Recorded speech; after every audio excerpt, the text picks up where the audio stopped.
Good morning, good afternoon, good evening, wherever you happen to be in the world. Welcome to tradertv.live. North American stock futures back in negative territory this morning, coming off, well, it was a record high close, but wasn't overall that exciting yesterday. We were in positive territory, but only just. We're seeing concerns raised once again as far as global COVID-19 cases, the variants creeping back into the picture once again. Japan coming out with news overnight ahead of the Olympics, talking about Tokyo going back into a state of emergency just weeks ahead of the start of the Olympics. We'll talk about what that could mean. The U.S. 10-year to the downside big time this morning. Once again, 1.255 for the U.S. 10-year. Its lowest level since all the way back in February of this year. As we said, the market's coming off a record performance yesterday. The S&P and NASDAQ both just eking out record high closes at the end of the day yesterday. The Dow was little changed. Stocks to stand to benefit the most from economies starting to reopen under pressure this morning. We'll have a look at some of the travel names, both the airlines and cruise operators to the downside so far. Tesla shares under pressure for the third straight day. Some Chinese sales numbers not great so far for Tesla coming out of June. So we'll talk about that. And DD set to open down another 6% as more concerns around the Chinese crackdown continue. It's Thursday, July 8th, 2021. TraderTV.live starts now.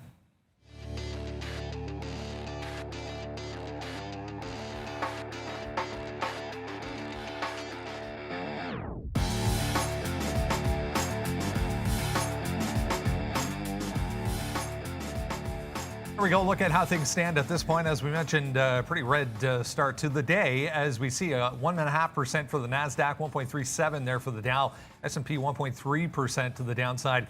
Yeah, crypto is falling as well. Look at the bottom end of that board. Ethereum 8.5% now. Bitcoin 5.3% on continued China concerns as well. Initial jobless claims just out there, guys. 373,000 week over week versus 350,000 expected. So a couple of weeks in a row, that initial jobless claims number kind of in line with expectation, but different feel here to start things off this morning, guys, as we head towards the end of the week. It's Thursday.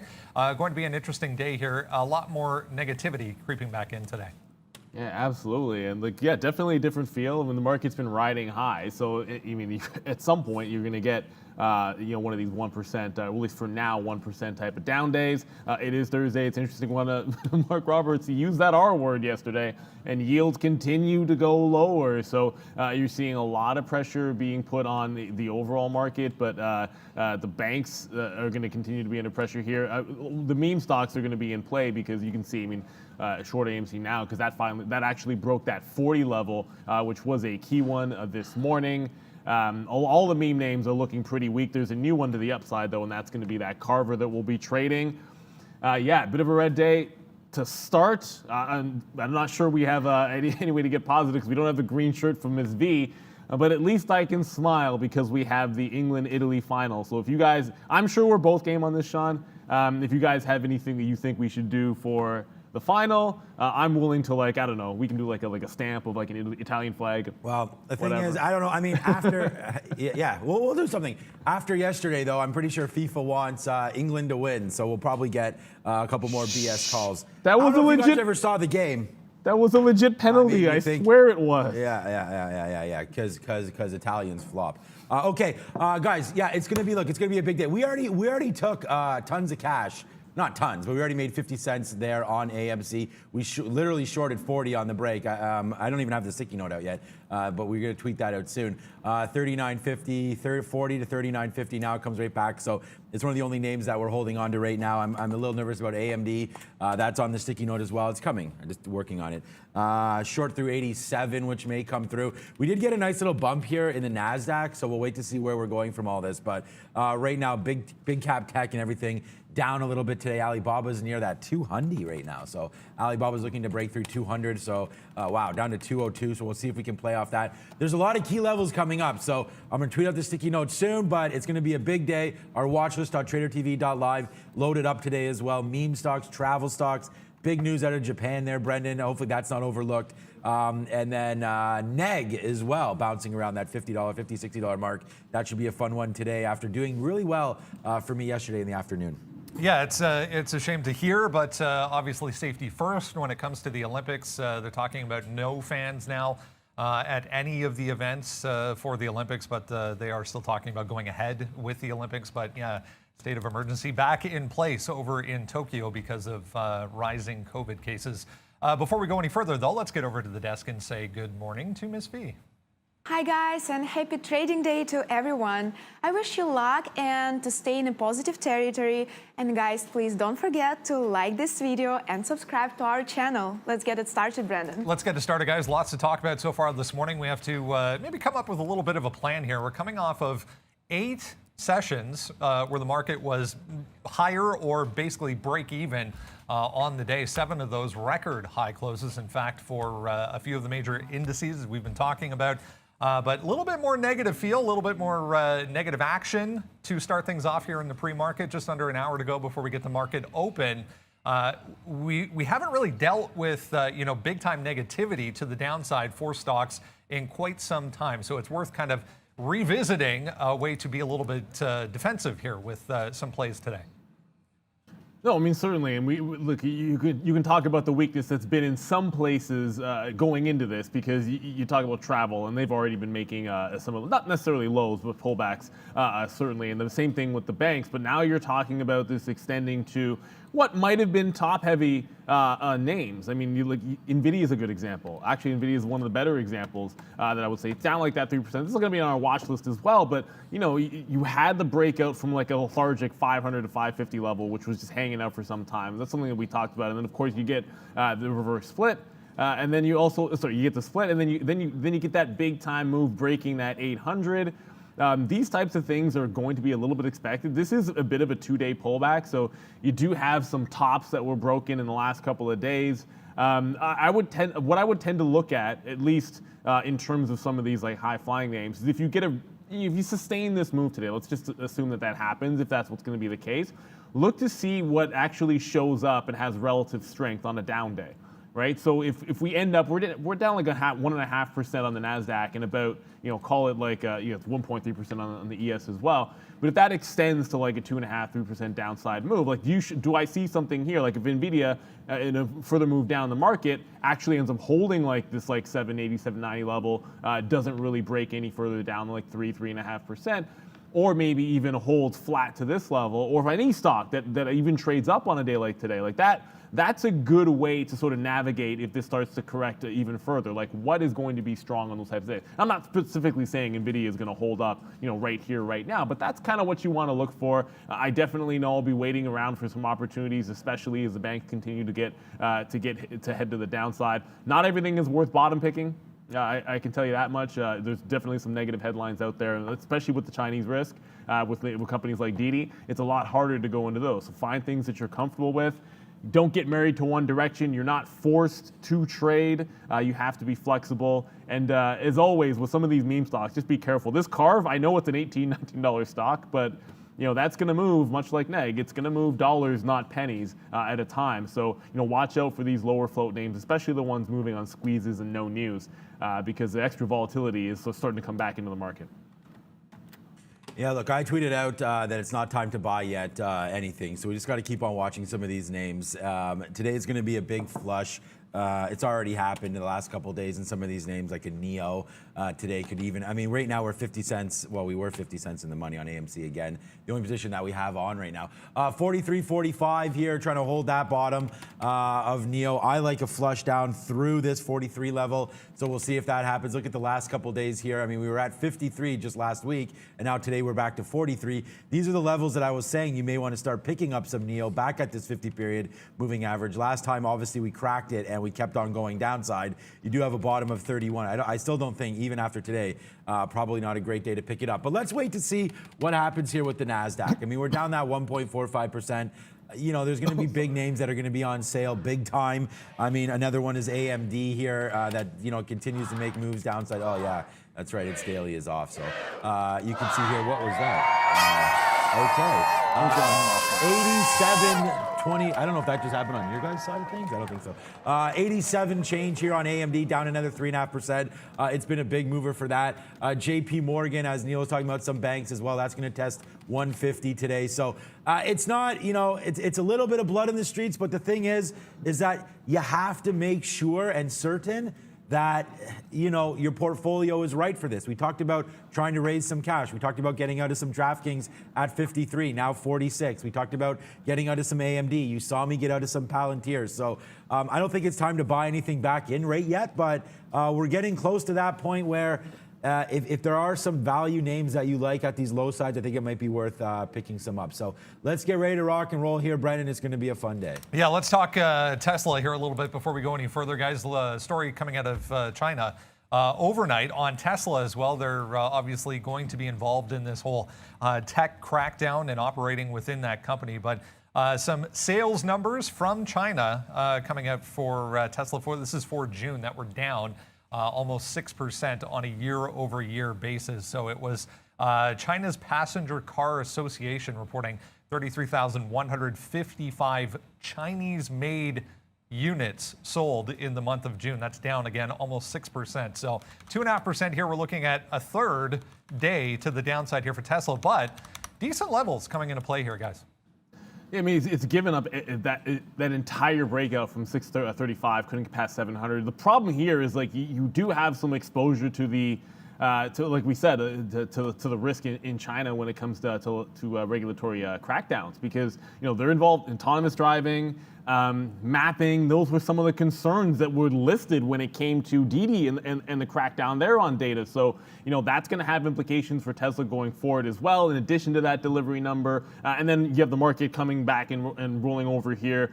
You've got, like, again, you got the 10-year yield going to the downside. That's a lot of negative headwinds, negative tailwinds there for Tesla to be dealing with. So you've given back the entire break from 635. I got the 15-minute chart up here. I mean, until you get down to like 590, 600, those are really the levels that below that range, that 35 range, that were holding up nicest. There was some cluster, I should say, on the way to that 635 breakout. So maybe you do hold up at like a 610. But I'd be a little bit more patient than that with Tesla, just because of that additional risk when it comes to China. I think there's going to be some other names that maybe will be better bottom picks a little bit earlier on if this is a continued move to the downside. But Tesla, watch for like 596 on a real flush. I think that would be the area that I would try on the day trade, at least looking for that the next couple of weeks, or the next couple of days, I should say.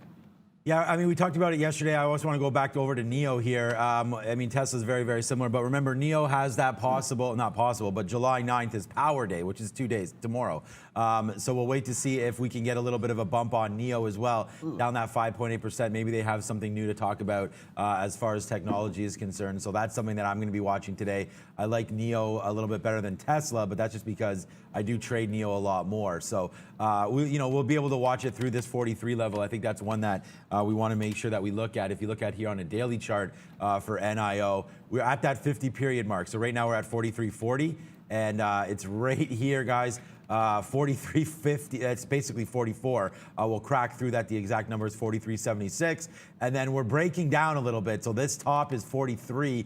So that's why if we get that break from, when is that? That's from April highs, 43. So again, you're looking at some levels here on NIO. So let's look to see if we break through 43. And I do think it's a short up until 45 again, basically where we closed. 45.70 yesterday-ish was a good closing spot. So I think we could probably short this thing all the way to 45, but right now it's looking like it wants to head through that 43 level. It should be an interesting day on NIO. Great guest joining us this morning, guys, to talk about the security space a little bit. Bill Frayne, CEO and President of Liberty Defense, with us this morning to discuss brand new technology from the company, SCAN, on the Venture Exchange, if you want to check out the ticker for Liberty Defense. It's great to see you, Bill. Welcome to the show. And I mean, this is an exciting technology, first off, and a market that has very limited, I guess, competition at this point, and we'll talk about the possibility for growth in this space. But give everyone a rundown here as far as we're talking about the HexWave scanner. First off. Yeah, good morning, Brendan, and thanks for having me on. We are very excited about the technologies that we have in place today, and we're working with the best and the brightest Places like MIT Lincoln Labs here in Boston and Pacific Northwest National Labs. So the flagship product is the HexWave, which is a real-time 3D imaging contactless screener that can be used really anywhere that the public would be going and gathering. Today in the market space, you have the typical metal detectors that are in place, and a company called Evolve, which is more of, I would say, a higher end metal detection capability. And the real differentiator with the HexWave technology is that not only can we detect metals, but we can detect non-metals, which is really important in this market space today, especially with the threats. You know, you see something in the news almost every day about something that's happening, you know, from a terrorist activity. So our goal at Liberty Defense is really to prevent those events from happening, and being able to detect all anomalies, all threats is really exciting for us, and will be something new and innovative in the space today. And now, as we discuss kind of economies reopening here and everyone getting back to something that resembles a normal life, there's going to be a lot more need for this type of technology in public spaces, as you said. Tell us a little bit more about the overall concept, where the idea came from, and let's discuss maybe a little as well on where the use is going to, or where the company sees the primary use for this tech. Yeah, so on the HexWave, it was really born out of MIT Lincoln Labs, and that was back in 2014. So they've been working at this for about 4 years. We obtained the exclusive license in 2018. So we've been working on that now for the last 3+ years. So it can really be used, and again, it's used using millimeter wave technology, which is very similar to what you see at the airports today. So when you put your hands up and you're screening, so it's taking reflection off of your body, and that's how we're able to detect any type of anomaly, any type of threat. And it can be used in an indoor application and an outdoor application, as you can see here on the screen, for stadiums, for schools. We've got MOUs set up for beta sites at the Toronto Airport, the Convention Center in Toronto, FC Bern in Germany, and other places kind of throughout the United States, places of worship. So we're really well positioned from a market standpoint. And it really, again, can be used in an indoor, outdoor application and anywhere where people are going to be gathering. And the goal here is a high throughput, contactless security measure. And as you mentioned, in this post-COVID world that we're going to be living in, it's so key to have a high detection capability with low false alarm rate, so you don't have to do the pat downs. And one key feature with the HexWave is that you don't have to divest. So it's going to detect if you have a wallet or keys or your cell phone or your belt, so you don't have to take those out anymore. So the goal is security, which is paramount, but then the high throughput capability and low false alarm rate to make it a better experience for the whether it's a passenger at an airport or the person going through for going to an event. And I think that's a very key point to reiterate. I mean, I'm sure everyone's had the experience if you're going into a sporting event or a theater, as you mentioned, those long lineups because of the close contact of the individual scans that need to take place on that basis. So it's exciting on those terms as it will speed up the efficiency of getting people through. I mean, this company is very well built, very strong as far as the CEO and the executives. Tell us a little bit about the background of those involved. Yeah, so I've been in the security space for over 30 years now. Most recently, I was at L3 Security and Detection Systems, now L3 Harris, which is a very large security and defense business. And the president and CTO, Michael Anzaro, was also in this space for the last 20 years. And we've got an engineering team that is experienced in working in this space. So you're right, we are very well positioned. The technology is in place, and we haven't even mentioned the fact that we've just licensed from Pacific Northwest National Labs some aviation security technology, high definition for an upgrade to the body scanners that exist today, but also a shoe screener. So from a tech standpoint, we're in a really good space. We've got experienced leadership team, and then we're very well financed. We just did an oversubscribed private placement that raised over $7 million Canadian. So we're in a good position right now the market is ready for this type of technology, and now we're building the team, and we're ready for the growth that certainly is expected, and the security demand in the marketplace. The company listed, as you can see at the bottom of the screen there, both on the Venture Exchange. There's an OTC listing as well. Any plans in the future, Bill, as far as a possible uplisting to one of the U.S. exchanges? Yeah, that's our goal. We expect to be in revenue next year at this time, so we would expect an uptick to the NASDAQ in the next few years. That's certainly our goal. And so, as we see the company continue to grow, and as we add more technologies to the space, and we start to get into revenues and really commercializing the technology that we've licensed from MIT and PNNL. Bill Frayne, CEO and President of Liberty Defense. It's an exciting time, as we said, trying to get back to a normal way of life and getting people in and out of public events more efficiently. It's an exciting technology, and we look forward to an update, Bill, in the future on how things pan out. Thanks for doing this morning. Yeah, it is exciting. Thanks, Brendan. Appreciate it. Have a great day. There we You go, too. guys. Liberty Defense, again, SCAN. On the Venture Exchange. It's worth having a quick look, guys, because this is a pretty impressive looking daily chart, at least if you want to have a look at the daily time frame. Again, SCAN on the Venture.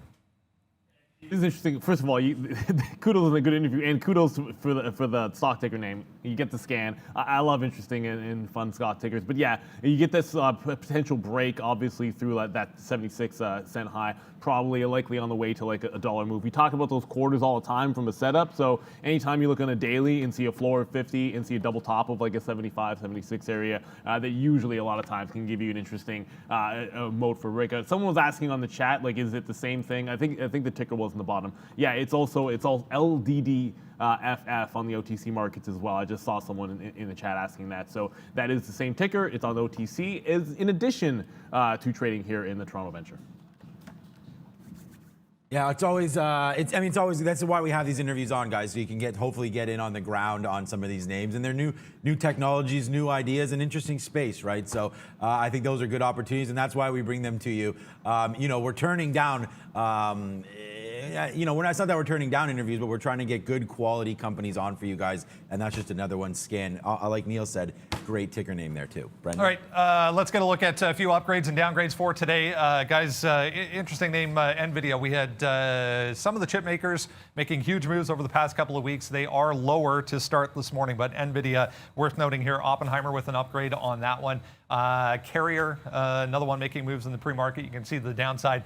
Yeah, Canopy to the downside here. Piper Sandler with price target cut on Canopy. We'll talk about some cannabis names coming up. FireEye to the downside as well, guys. That is literally the first time, Brendan, I think that I've looked at the upgrades, our upgrades and downgrades, and found a name that I was actually sitting in, and that's at ARPO, which is interesting because it's getting into this like 280 area here. There was a nice cluster. Basically, I have an average price at that cluster, that 250, kind of a sloppy way of getting there. But anyways, it's that 250 area from a gap up. Wainwright with the upgrade there, and it's a gap. And then a bit of a fade. The only difference, and I will sort of note this with that particular name, might as well cover it right now. I know it's on our watch list, but free watch list that is. But you are getting a break essentially through like some of the bag holding prices, that 250 area. But as long as it comes back down, the significance of that price area is pretty good to me. But it does pertain to at least a little bit of a jailbreak if it gets back above that 280. So got to watch this one awfully carefully. There isn't a heck of a lot that is parabolic to the upside today. I mean, this one's retracing, but still up 50%. Watch out for that carve. I don't think we mentioned the heavy short interest in that name. You see different numbers get thrown out there. Suffice to say, however, is heavily high short interest. So be careful trading in that one, especially if you're going to go short. Look, we have. I mean, a lot of the marijuana companies. Everything today is going to get killed if you don't have earnings. So, recent IPOs are going to be crushed today.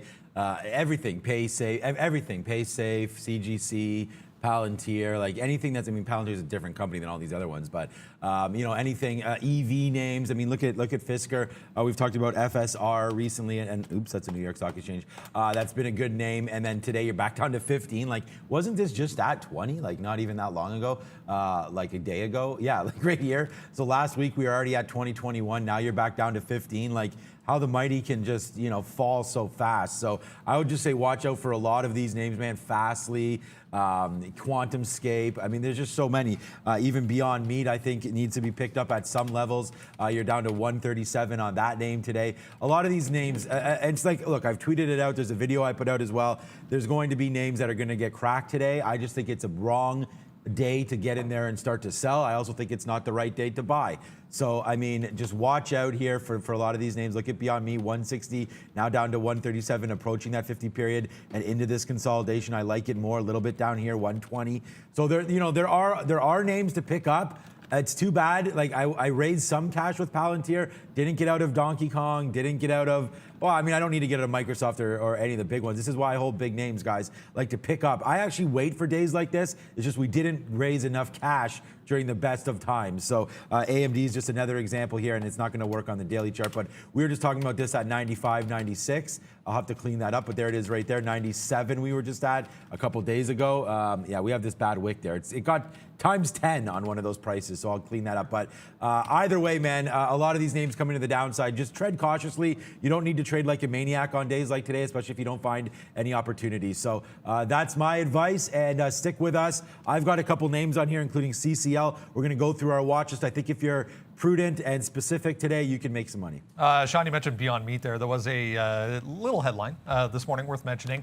They're Beyond Chicken Tenders now in nearly 400 restaurants across the U.S. as of this morning. So wasn't much of a reaction on that, but worth noting for Beyond Meat. Let's get into what is moving around in the pre-market this morning, guys. If you haven't done so yet, that is the link you need to go to register for the absolutely free morning note that we send out every morning. Has all the stocks that are moving in the pre-market and a little bit on why.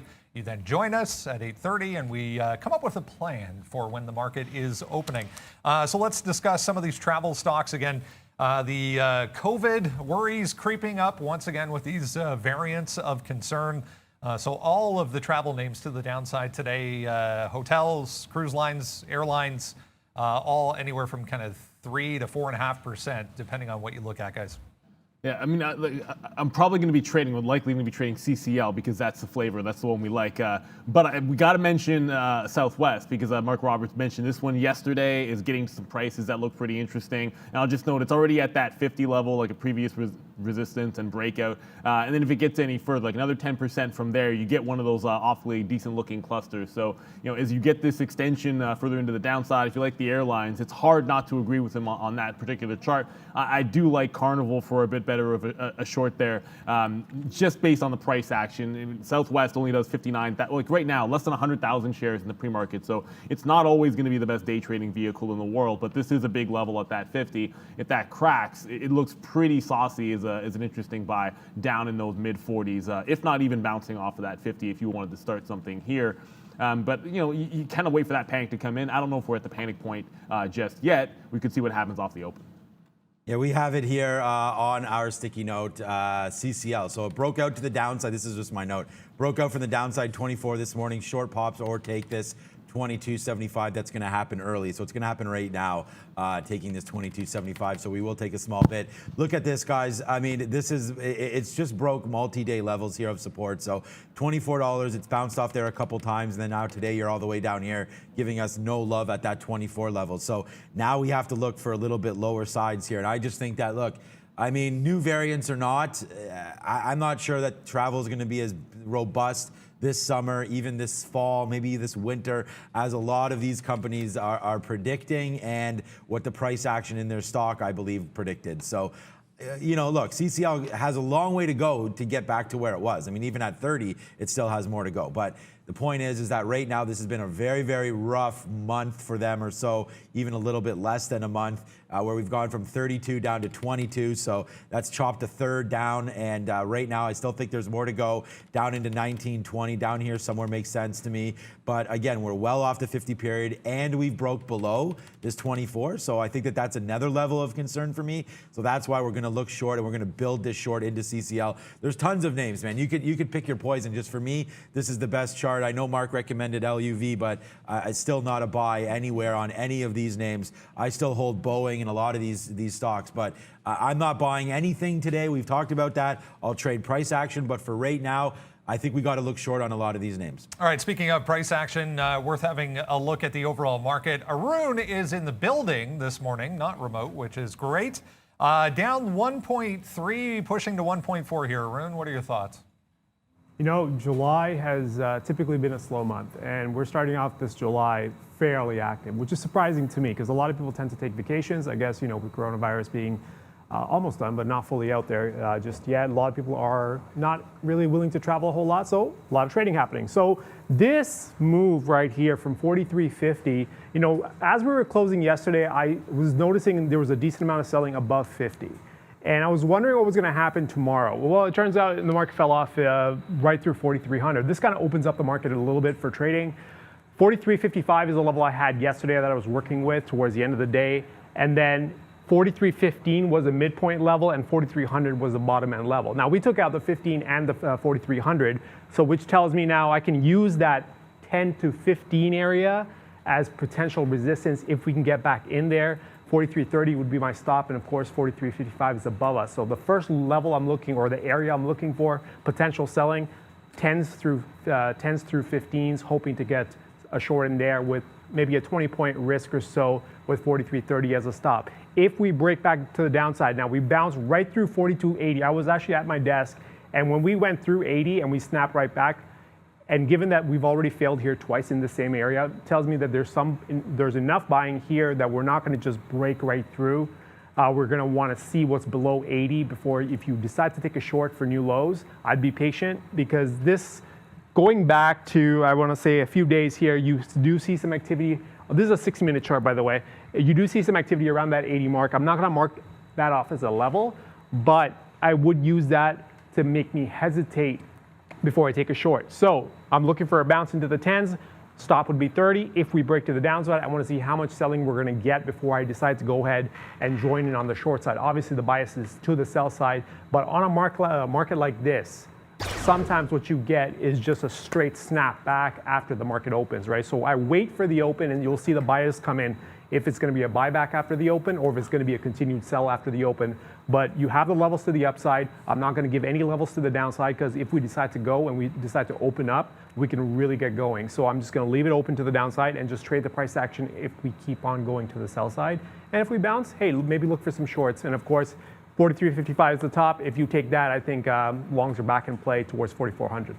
Great stuff. Thanks, Arun. We'll check back in again tomorrow morning. Let's continue along, guys. Lots of people just joining us at this point. Welcome. If you're joining us for the first time, make sure you do subscribe and come back and join us again tomorrow. We do this every day. The market is open.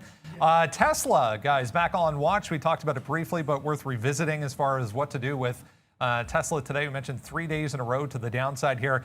33,155 Chinese-made units sold in the month of June. That was down more than 5%, closer to 6%, in fact, year over year for Tesla. Yeah, man, they need to. Tesla needs the gains. I'm only chuckling because you guys are going nuts over Arun's got the guns.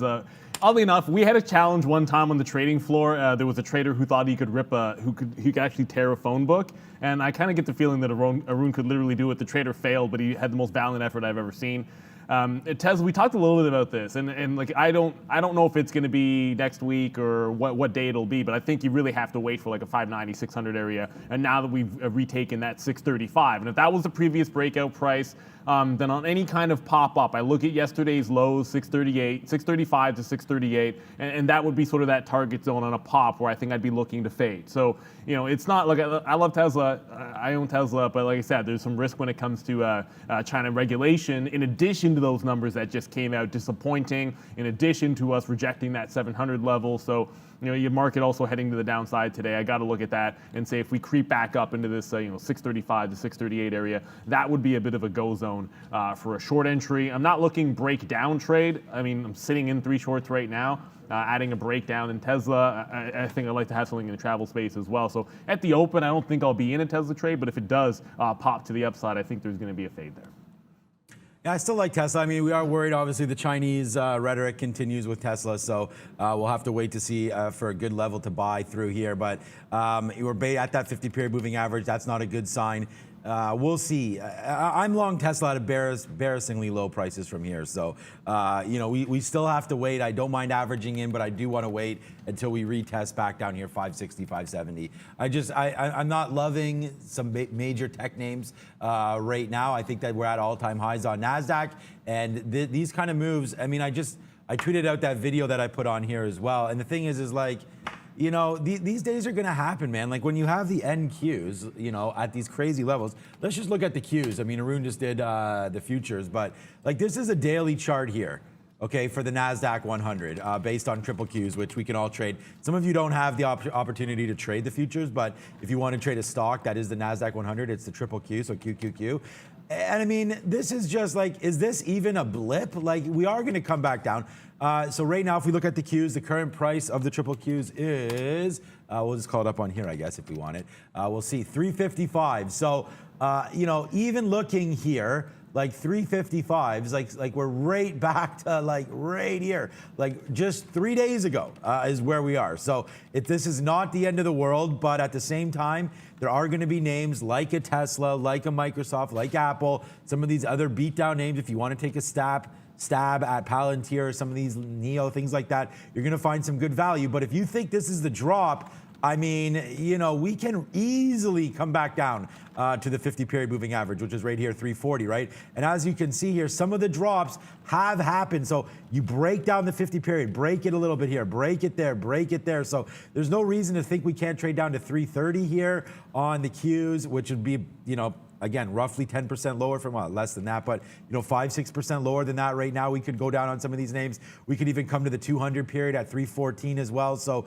just watch out. There is some blood in the streets here if we start to go lower from this point. But first we got to crack even lower than this, another 2 or 3%, and then we start to get a little nervous. But this coming off is no problem. There's been days on the NASDAQ where we've been up 2%. It's like, ho-hum, good, because everything's ripping up. So you got to sort of take the good with the bad here and not stress too much. I think picking up Tesla, down in around 560, 575, 80 is a nice little level. You don't need to rush to your broker, to your trading platform today to put on any longs, in my opinion. Could be wrong.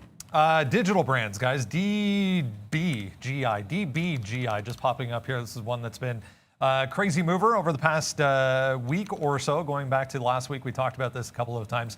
Looks like they just updated their current quarter, so Q2 revenue up about 100%. That's a decent number. So nice move through 7, which was that high from yesterday.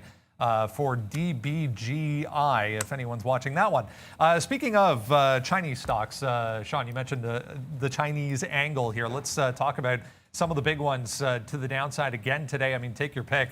Alibaba, JD.com, Baidu, they're all under pressure. We had a look at Neo there a little bit, but DIDI down again today, 6% on top of the past couple of days, all on this same catalyst once again.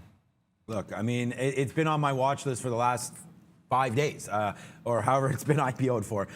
We were only looking shorts here on DIDI. We've been doing that for a while, and it's been paying off because the shorts have been good on this name. Here's a 20-minute chart. I mean, bang, bang. We actually had a 14 print in our account, and then we had a 15 print on our account on this day as well. So we crushed the longs backside, but we've also been shorting, man.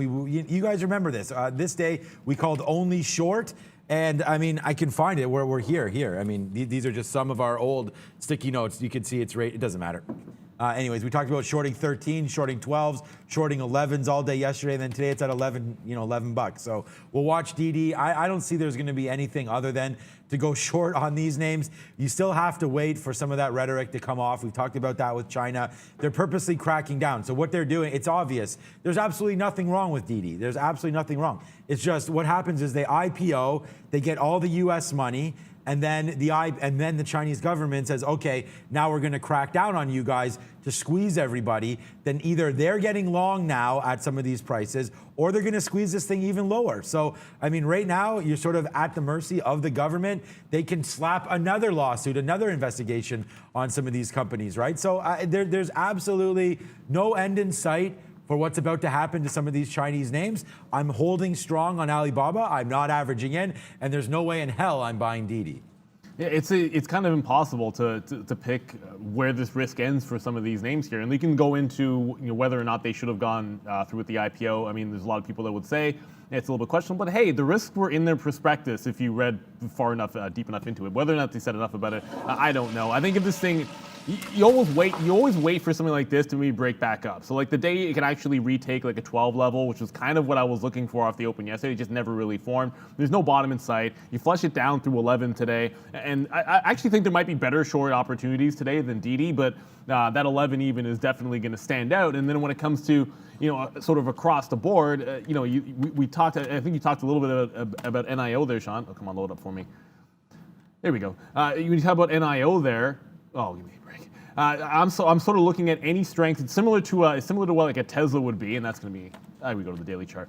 Similar to what like a Tesla would be. Like if it actually comes back in to like what would be this 46 area, I think that could be an interesting fade on the strength. I sort of look like where can you go if there is a snap back to the upside and you still like the overall direction of a fade trade. I look at like a NIO at like a 46. I just kind of feel like if DD breaks to the upside, there just could be so much pent up that there maybe ends up being some capitulation and bounce there. But I feel like if NIO comes back in here, you could have a similar play to what I was looking at for Tesla. But that DD11, it's going to stick out like a sore thumb. I don't think it's short sell restricted today because it's a couple of days without a 10% move. But either way, I like that break. Just seeing a headline here for Tesla, guys. Another one, a little bit negative. They're building their German gigafactory, so it looks like the German region where that factory is being built going to fine the company for illegal construction. So that one just popping up for Tesla. Heads up there if anyone's looking at Tesla this morning. Definitely making moves at this point. All right, let's talk about them. You can't even hide if you're in the meme stocks today. The entire group to the downside. Newegg, the latest edition here, NEGG. Huge moves over the past couple of days down in the pre-market here. Probably the most active once again, guys. So you guys know Newegg was okay. There we go. You guys know Newegg was the high flyer yesterday. The one to the upside today is probably looking like it's going to be Carver. That doesn't mean that Newegg can't make a bigger run. And I'm not going to bother showing. I mean, the daily chart, the story is going to be yesterday's trade action. So you're still holding above what would be a key support level at 47. And the only reason I say that is because when it topped out at 70, that was a flush bottom that you had. It also corresponded with a halt high. I was trading all the halts. I would do the same thing if it made a pop again today. Look, unless we actually break through that 60, you're looking at a couple of things. You're looking at the close price, 67.50. You're looking at the high. And other than that, I'm playing off of any kind of a halt. I just feel like the break runner is more likely to be Carver today. As much as Newegg is certainly held up, it might make a move. But for me, I'd be only longing if it like tested and held 47. The breakout 60. I kind of feel like at that particular time, if it happens near the open, you're looking at like probably a carve break off that 20 level as well. So that just seems a little bit stronger today. Obviously, I mean, Newegg's down 20%, but keep things in perspective. This stock was under $25 when we were talking in the pre-market in yesterday's action. So it's still a double up from there, despite how weak it looks. Watch out for the trade halts. We talk about this time and time again. If you don't want to get caught in one, certainly once you see it move like 10, 15% in a very, very short period of time, sometimes you back off there if you don't want to get caught. We have the ability to get in and out on trade halts using market on open keys. So we use them to our advantage, but when these things are halting 5, 6 times onto the upside like this, they can get pretty dangerous pretty fast. I just want to address here, Rita, member, if you're a member here and you're going to put in questions, hopefully I'll be able to get to them here. So is Disney a buy opportunity at 167? Yeah, I mean, I don't know. I'm not buying anything. I've already just mentioned that. Like I was buying Disney at 80, right? I mean, right now, I think it's a good buying opportunity for this kind of a dip to start a position here because as you look at Disney, again, like, just you should have sold some at this top, like at all of these stocks. A lot of these reopened stocks just got way carried away there. Disney has a big cruise line business that's going to get hit. Obviously, people are more nervous about getting into planes, staying at hotels, and I know it's a little different in some states across the U.S. and depending on where you guys are, but I'm just telling you, like, if you do believe in science and really what's been happening with some of the variants that I'm reading about anyways, you're seeing what's happening in Tokyo right now. They're going to do the Olympics with no fans. And I mean, those can even get shut down. I mean, again, it's the Japanese government can do whatever they want. So we'll wait to see. I just don't like the rhetoric coming out of the travel space right now. That's why we're going to look short CCL. We're going to short some of those pops. And Disney's a travel company. Forget about what you think about. I mean, they're entertainment, but that's already built in to the stock at this point, right? Disney Plus is already a known thing. The movies keep coming out. They're huge. They have a Black Widow one coming out. I have no problem with Disney as an entertainment aspect. I think the parks are huge. Everyone that has kids want to bring their kids there. It's a great experience. I love Disney, the stock. It's just, it got overdone here for sure. And if people aren't going to hop on planes, you don't get butts and seats, then the revenues aren't going to come through on that side. And I just think you need to wait a few more quarters until this really starts to get ramped up on the park side. Disney Plus is what it is. I like it. Obviously, I'm a subscriber. I love that Luca movie. There's so many good things coming out. All their little shorts that they have, their mini series and things with Marvel. And then Star Wars is come banging soon. Mighty Ducks. There's a whole bunch of stuff they're doing. So as an entertainment wing, amazing. ESPN is probably killing it right now. ABC, everything. It's just a matter of the travel. And I'm very, very nervous. So long-winded answer to a stock that's not on our watch list, but given to you from a member. I think Disney at these levels here, it's come off enough that you can start to dabble. But I do think that we can retrace, man, back to 140. I hate saying that, but that's where Disney could go. We've averaged into some of our AMC here on a nice little bump up. I'm going to try to short AMC as much as we can. Our last short 40.80. So we'll see where we go from here. But right now we're short 40.35 on AMC after taking 50 cents and having to average in now down that 10%. Watch out for this 42 break is where I'll stop out myself on AMC. All right, just about 15 minutes or so to go. Let's continue along here. The chip makers, guys, have been pretty impressive over the past couple of weeks. We talked about possible profit taking coming in along with this overall market move. NVIDIA still getting an upgrade today, price target increase, but holding up a little bit better than most of these today. This daily chart speaks a lot. For NVIDIA, we've discussed it thoroughly. Sean, I know you're talking a little bit about AMD in the pre-market here, but I mean, what do we do with this group as a whole, I guess, if the market is going to be weak? Right. So, I mean, SMH, I mean, as a group, this was my call for 20, what year is it, 2010? 2021 here. And you can see it's been nice little moves upside. It's come back here. So we picked this thing up around 210, 217. It's ripped up to 260. But you see now, we've had a couple rough days here on the SMH right now, pulling back in. So that's going to be Micron, that's going to be AMD, that's going to be NVIDIA, a lot of the bit Taiwan Semi, there's a lot of names, Intel, there's a lot of names involved here, and it looks like it may want to crack a little bit lower. So I'm not super excited here for the whole industry as a whole, but at the same time, I realize that people are going to be investing in the future, and semis are the future. So when you look at a stock like AMD, this is the only thing I'm mad at. I'm a little bit upset at the price action that we're all the way back down here to the moving averages. 87 is sucks. But at the same time, we were foolish not taking a little bit of money out here at the top. I'll tweet out to you guys when I'm in and when I'm out. We talked about that with Palantir the other day, getting some out at 26.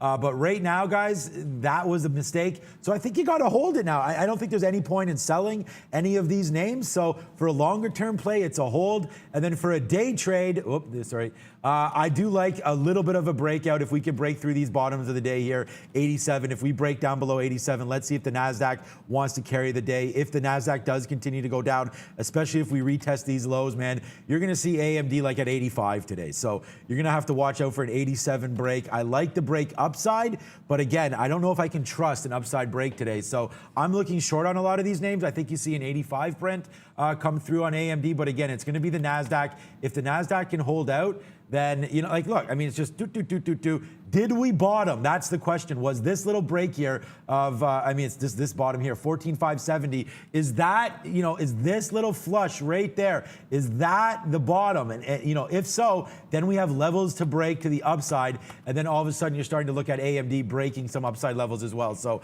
I like AMD to the short side for sure because we've broken through levels, but at the same time, it's very, very depressed over the last couple days. So I know I'm not really saying that much here, but I really think if the NASDAQ turns around, this is one of the best names to short. You got a lot of cover for this. So let's watch out for AMD short side, especially if you're a bear today. Yeah, and like coming to NVIDIA just for a quick second, it does feel like on a normal day, this actually looks pretty solid for holding up the 785 bottom that you have and then maybe breaking a 95. But if the futures break the low of the day, it's 785 to that short side. And then you run right into this cluster, which has a 55 bottom. So that's like, it's like a $20 range in this little cluster here, but the bottom gives you $30 worth of cover. And then you go up there and it's like 15 to the 80 level, let alone the 10 to that 795. That sets up pretty well. But it's like Sean said, and it's a valid thing to say. I don't think it's not saying much. I think it's a valid thing to say. If the NASDAQ isn't breaking the lows, do you feel comfortable shorting NVIDIA at the bottom? I mean, I can't imagine how you would feel comfortable doing that. So you need to see the market coming to the downside, and then you're looking for that bottom break, especially in something that's been so strong and has already come off $50 in just a couple of sessions. No, it's not 2 sessions, and literally in a session because it's still in the pre-market. So in one day, we're down $50 here on NVIDIA if you count this little top end of the move, guys. So you need the market to be going with you on that one. You don't want to be going solo short NVIDIA. All right, it's 9:20. We haven't even talked about crypto markets yet because they are heading to the downside this morning as well after the People's Bank of China vice governor was talking very critically about even stable coins, talking about the possibility of stable coins disrupting global finance as well. So Bitcoin down this morning. We have all of these crypto-related stocks down this morning, including Coinbase, guys. A couple of people mentioning Coin early on. Thoughts on crypto stocks today? If you're talking about things when it comes to specific equities, like I'm not even touching with a 10-foot pole something like a Silvergate, which I own and I like, but something like a Coinbase here because it just made that close that I was looking for. Right, like it has that close above 250. It has that strong move in yesterday's action, and then of course you come in with the weakness today, and we're gapping back down. So once again, you get another failure of Coinbase to hold where it needs to hold. The bottom end of this range, like I want to be thinking about 230 on any kind of a momentum dip buy here for Coinbase. That's where it broke out on the run to 250. That is a bit of a recent low. If you just go back into the 15-minute charts, you can see. So I look at that 230 to 232 breakout. Hold that 230, 250-ish. So if you're going to step into the bid, it's like $7 away. But I think that's where you have to look at it. And if it breaks that, I mean, all bets could be off. I mean, 25s, sure. But certainly, it had a wipeout bottom. That's usually what we like to see for a turn. It had that wipeout bottom to 220, snapping right back. So that's the level you really don't want to see go on Coinbase. I don't think that can happen without Bitcoin breaking 30,000. But stranger things have been true. I just want to show you a 15-minute chart here for Ether and Ethereum. So 2,400 down. I mean, this is a 15-minute chart, so you're talking about a day here from 24 down to 2150. So that's a pretty decent haircut there, 10% or so coming off, a little bit more than that actually coming off of Ethereum. The same chart looks for all cryptos right now, so just watch out. Of course, not for Cardano, of course. Cardano's still upside 134, so that drop is definitely not as big. So if you're looking to pick up some crypto names, obviously I keep recommending the same ones, but that's just on the crypto side. I would be a buyer of Ethereum and then Cardano and Matic and a few other names as well, or Bitcoin. But if you're looking at some of the stocks, I mean, I've always wondered about the relationship. I mean, not wondered, I know. I mean, I'm sitting here trading every day. But why Coinbase, continues sometimes to get slack when crypto is going to the downside. I understand that people don't want to buy crypto as much when it's on the way down. People don't want to average in. There's so many holders or hodlers. We just learned that yesterday, Lucas, what that was all about there for AMC and hodling it. But right now, guys, I like Coinbase at these levels, to be honest with you. If there was any name that I would look to dip by, it would be Coinbase, and it would be around, and this is crazy because I talk about new IPOs, not wanting to get in and blah, blah, blah, but I think if this name does dip down into 210, 220, I just think Coinbase is, the best exchange out there as far as market exposure. They have the name out there. They have kind of first mover rights on getting everybody, like we talked about, look at SoFi right now. That's getting crushed. There's a lot of names getting crushed much more than Coinbase. So I'm just thinking that that's holding up a little bit. Not that SoFi is the same as Coinbase, but just some of these newer names. This is a recent IPO. It just came at the height of Bitcoin. I mean, go back and look at Bitcoin April 14th. I guess I could go back and show you on the chart, but April 14th, that was pretty much the high there for Bitcoin, and then you just get this move down. So, Bitcoin gets chopped in half, Coinbase gets chopped in half. I think that's a little bit too much, but the valuation's always going to be in question when you have recent IPOs. So I like Coinbase to buy it on any dips. Today's just another opportunity, in my opinion, to start a smaller position. I still think Coinbase gets back to 300 by Christmas. So, we are going to get a bump in crypto at some point. Let's just hope it's sooner rather than later for anybody holding some of these names. All right, let's go to small cap world. One on the list. There are a few today, but this ARPO. It's an upgrade from Wainwright. If you go to the daily chart here, 250 stands out as a bit of a level here. It's touched it a few times. Above that, there's not much until 320, 350 maybe if you look hard enough. But we're also holding under 265 here. Was a bit of a resistance a couple of times in the pre-market. Decent volume behind this, but looking pretty weak at this point. Again, 250 about the middle of this consolidation, a key level for ARPO, guys. Brendan is always like a little bit of good luck. I'll go whiz action for this one here because we did just I showed it that pop into that 260 area. Got an average price like 51. You'll see it at 58 only because my last entries were above 60. But as it gets towards that 2/4, I am going to be taking some shares out. It is that time of day that I don't like averaging into it. So I've already sort of trimmed off a third of the position just to lighten the load as we head into 930 because it's an upgrade and the daily chart doesn't look too bad. So if it pops into 260, I'm not averaging in at that particular time because I don't like averaging into one of these gap up retracement plays in the last 5 minutes before the open. I look for that push at 930 to fail and then try to get in on the way down, as you guys are sort of familiar with that one. Going to go back over to one that I don't think, it didn't make our watch list, but Virgin Galactic for the last couple of days. And I've been looking at, this is a 15-minute chart because I have to pull up my daily again, that 43 level, which we're watching pretty closely for the last little week. It finally broke, gapping down below it as a lot of things have. So I'm short in front of that 43 level. I might have stared a gift horse in the face because it broke 42 and I had a chance to maybe grab 60 to 70 cents worth of profit. Didn't do it. If it goes back down to 42, I will trade some out of it at the open. But looking for that short trade, of course, they still have the launch coming through on the 11th. So that's going to be a catalyst for the stock. It's just that key level break because multiple days it was holding that 43 and I knew I wanted to be short it. If it broke, it's not a breakdown trade because we're gapping below it. So, sort of tread lightly. I don't want it to break too far above that 43 before I cover and look for a higher level, likely 45. It's a good thing you talked about that space, actually, because I want to talk about that, so I didn't even realize you're in it.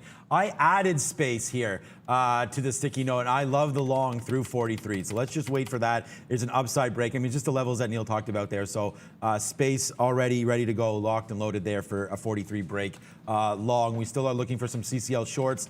We talked about why we like that after breaking this 24 bottom for a little while. We'll shout out to Daryl if you're watching. I know you trade CCL as well. I'm going to be averaging into some of those shorts as we go. And thank you, Russ, for the comment on the shirt. All shirts I wear are pretty much dress shirts. This is just a white linen shirt there. As today, for some reason, it's freezing cold, and you shouldn't be wearing linen on freezing cold days. I was going to say. But we're trying to be so fresh and so clean. So, okay, nice little upside there. You guys know, so fresh and so clean. So let's just see if we can do a cheer for that. If you guys know what artist or group is known for that statement. Okay, XOM obviously down. Oh, shoot, man. Hopefully you guys can, some of you guys got some of these puts. We talked about, there's another opportunity that I gave you. Yeah, Outcast, that's a good one. Yeah, we'll just go dap up for that one. Stupid me, that was so easy. Yeah, are we showing ourselves that we're like, some of us are 70s and 80s Yeah, but at least here? you said a recent one. I would have said Southern Playlistic Cadillac Music. That's right. That's really taking it back. Yeah. So there you go, guys. We are showing a little bit of our age, but yeah, 90s hip hop and stuff like that. I mean, come on. Let's not compare it to what's happening today. Okay, 59 and change here. I mean, we talked about an XOM puts. You guys know I talked about XOM puts all the way up here, man, 64, 65. It's killing me to come in here and see this at 59. But the point is, I hope all of you guys made a little bit of money if you did take these puts with me. Well, not with me. I didn't take them, but on that advice.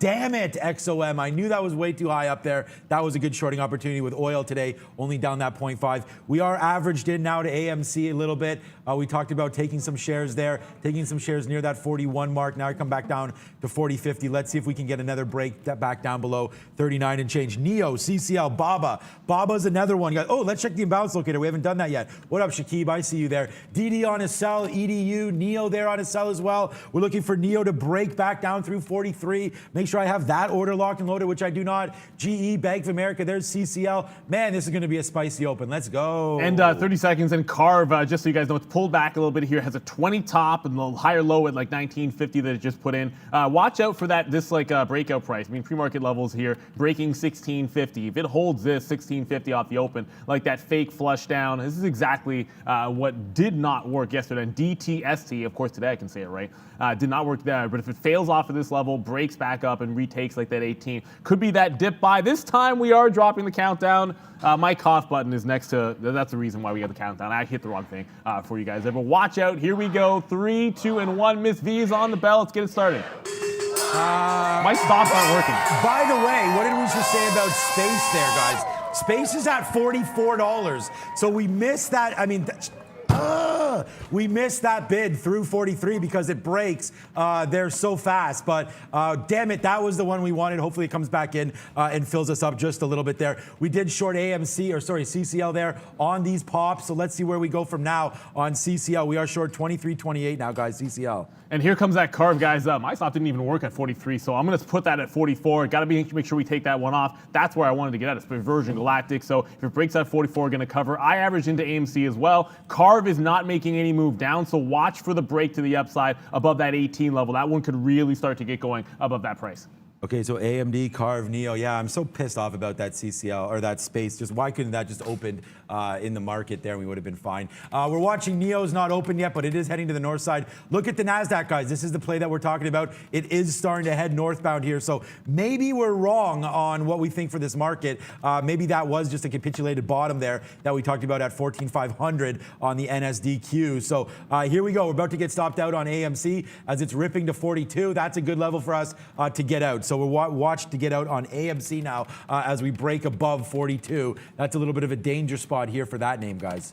Yeah, and man, Carve is doing literally nothing. I'm sitting here staring at this one because I thought it was going to be the go one. You guys will get it blown out on that AMC. I'm with it as well. ARPO, that's fine. It's working, but the concern for me is going to be, because I already got out of that Virgin Galactic, at least a bunch of it in front of that 43 level. 44 could be breaking, but Carve is doing nothing. I think I was about to say, it might do a flush to the downside. There you go, guys. Was doing nothing, couldn't break up. I was looking for the dip buy opportunity. It's now testing toward that 1650 to 17 area that we were just talking about.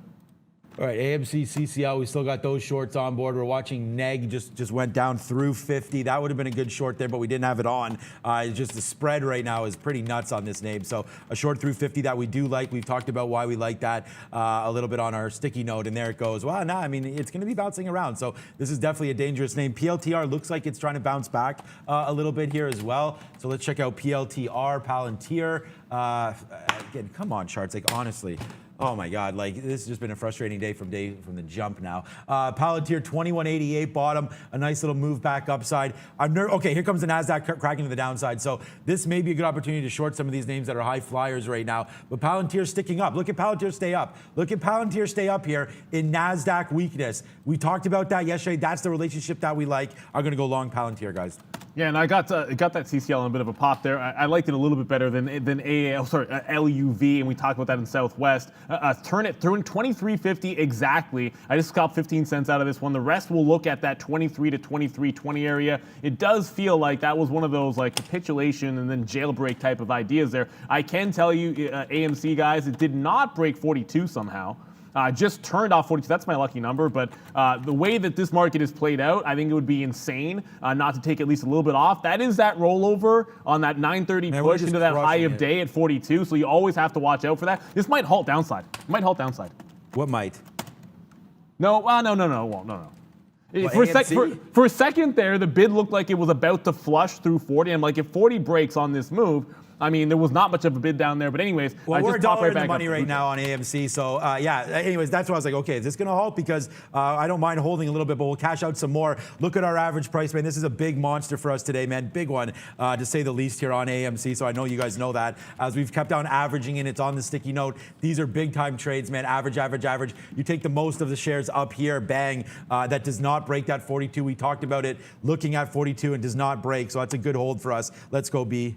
Nice initial pop here for that DBGI. We mentioned this one early on this morning. Broke 8 in the pre-market, gave you an opportunity at the open there, but a little bit thinly traded. Heads up for DBGI, guys. All-time highs.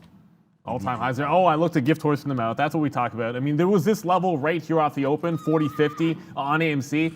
My level 2, like my bid, basically like disappeared for a split second. That's why I was like, what the heck's going on there? So that was necessary. That wasn't anything on AMC. It was a big time flush there. I only took some out in front of that 25 and would have covered more in front of 60 if I was fast enough. I can tell you that I still hang on to some of the reverse, but this move was so fast that my stop at 43, like, here's the thing. My stop at 43 actually did not fill. And then it jammed to like 40, then it jammed to 43.60. I was able to get some in, and then flat, the quick as I could when it came back to that 43 price. Thank goodness it got me out there at 43, and then reverse long at 44. Like, that's crazy. Like, those levels we were looking for, but there's almost no chance I should be that lucky to have missed my stop at 43 at the open and then be able to get that price on the way back down. But because it was a key price, it's the only thing that saved me. I was able to get that cover. Honestly, sometimes the market gives you a second chance. That's exactly what happened at the price we liked. If we get through 45, it could be all systems go. This carve, as I was distracted with AMC, it does bounce off 16.50. That's what we wanted to see, but no break of 18 just yet. If it breaks 18, I want to try to take a little bit of a breakup. But Carver, not nearly as exciting as I thought it was going to be off the open. Brendan, sorry. Blink charging, guys. There was a headline that popped up there just before, I guess it was about 9:20. There was another deal for 500 EV charging stations in Belgium. So a little bit of positivity here. It was down as well, but trying to get back to positive for Blink. I mean, guys, like, how good was that space call there of 43 to the upside, right? I mean, that was just such an amazing call that we were unable to get, and then now we're just cashing in on AMC. That's $1 in the money. We ring the Reggie on that a couple times. This is how you know that I'm not playing around with share sizes, guys, because out, like, we have enough in our... Stupid mouse. We have enough, in the portfolio here that we can get out step by step on this one. And then CCL, nice little out there. It's only at 10 cents there, but it comes down to VWAP. Maybe this doesn't want to fall, but we'll still hold CCL a little bit. We take a cash out a little bit there. It's now 8 cents, 10 cents in the money, like we just said. That's where we took that out. So now we'll wait to see if hopefully a little bit of a further drop. And then there we go, man. Palantir, we talked about buying this one on this good relationship. So, man, we are going to go 1, 2, 3, 4 for 4 here today, including a couple trades on Ethereum. So nice little move to the upside here on Palantir. Let's take a piece off for 15 cents and then hold the rest. But right now, that's how we do it over here, guys. Yeah, and I just covered my Virgin Galactic reversal. Like I said, that 43 gave me another chance. 18, it broke. My stop went out. I missed it, of course, because that's what's been happening this morning. And we're halted to the upside on Carver. So we said this might be the one, not Newegg today. It's already halted once to the upside, but not past that high of the day. This 20 level still does remain. It was 20.30 in the pre-market high. This is a lower high, 19.50. So the same play that I always look for. If it does not break that 20 on a reopen, that's kind of like that short entry. I actually don't think that's going to happen. I think we're probably going to open and break that 20, and then we'll be looking. Look, you almost got to go jailbreak long for Carver. It's heavy short interest. It's got the hype around it. And ARPO, we have 5 minutes or possibly 10 minutes. Likely always want to be looking at that 5-minute halt. ARPO, though, this one working rather nicely, just sliding down towards this pre-market low here at 225. Once it breaks that, I want to be holding down for that $2 level Brendan? Just double checking on Workhorse, guys, but Workhorse ripping here early. Just went positive and then some, up 3.2 now. Nice look for Workhorse. Going to double check on that one. I mean, look what we've got right now, guys. We have some chicken dinner winners. I mean, look at CCL, man. We're short 23.40 right now on CCL. We just covered some 14s there, so that's 30. So that's 30 cents in the money. Palantir, we just took out for 20 cents right there. No, sorry, 17 cents. 76 is out. And then AMC is $1. Well, was $1 and change. More than that in the money on AMC. So it's been a pretty good day for us here with a lot of these names exploding to the downside and to the upside. Like, I mean, there's been opportunities. There's another example right there with Brendan just gave you Workhorse there with that move to the upside. But this is not that dire, I don't feel anyways, right now. Look at AMC, guys. Crack, crack, crack, crack. As Joey Crack comes through the building one more time. Okay, there's another out. Bang, another one comes through as we're punching these crappy stocks out as they continue to head lower, man. CCL, we talked about that break, and here we go. This is what we're doing every day on the show, man. We have 3 for 3 today, and we keep on making that cash. We talked about being very, very specific with what you're doing, and we also talked about shorting XOM at 63. It's now 59 and change and still heading to the south side XOM. So apparently Newegg is going to do some movement here, guys. It just made, look, it was going down, so obviously it bounced here to make that actual halt to the upside. So Carver is halted. It'll be open in maybe a minute or two if it's a 5-minute one. And then Newegg halting to the upside as well. I just covered some AMC in front of 40.50. I'll show you why here. And then AMC has had some trouble. And we mentioned this right away when it made that move. Had some trouble breaking this, I guess, pre-market higher low that it put in 40.50. You can kind of see resistance turning into a bit of support there. It breaks that. Then you're looking towards that 39.40 low. So still hanging on to it, still have that ARPO, but my eyes are going to be glued now to Carver and Newegg, which are both now halt plays. So the volatility, like we said, is going to be back. These are dangerous ones to play, but the opportunity is certainly there. And now we're a couple of bucks in the money on that AMC. If it breaks that 40, though, not quite there yet. Okay, guys, new position alert. Alibaba right now, we take that bid ahead of 200. We take it at 253 cents. So we'll wait. Obviously, if the 200 break comes through, then we down on this one. That's for damn sure. And there's a big monster win there. $40.26 out. That's $2 win there on that, or roughly $2, $1.80 or so on that for AMC as we just keep rocking and rolling here. Check out CCL as this name makes new bottoms right now as well. Check out Alibaba. That's 30 cents now in the money. We may take some out on Alibaba. Wow, this day just keeps on going, guys. Cowbell alert everywhere right now. AMC, Baba, Neo. We'll have to look at Neo, sorry. Palantir. There's Neo right now, 44.18, just into that position as well.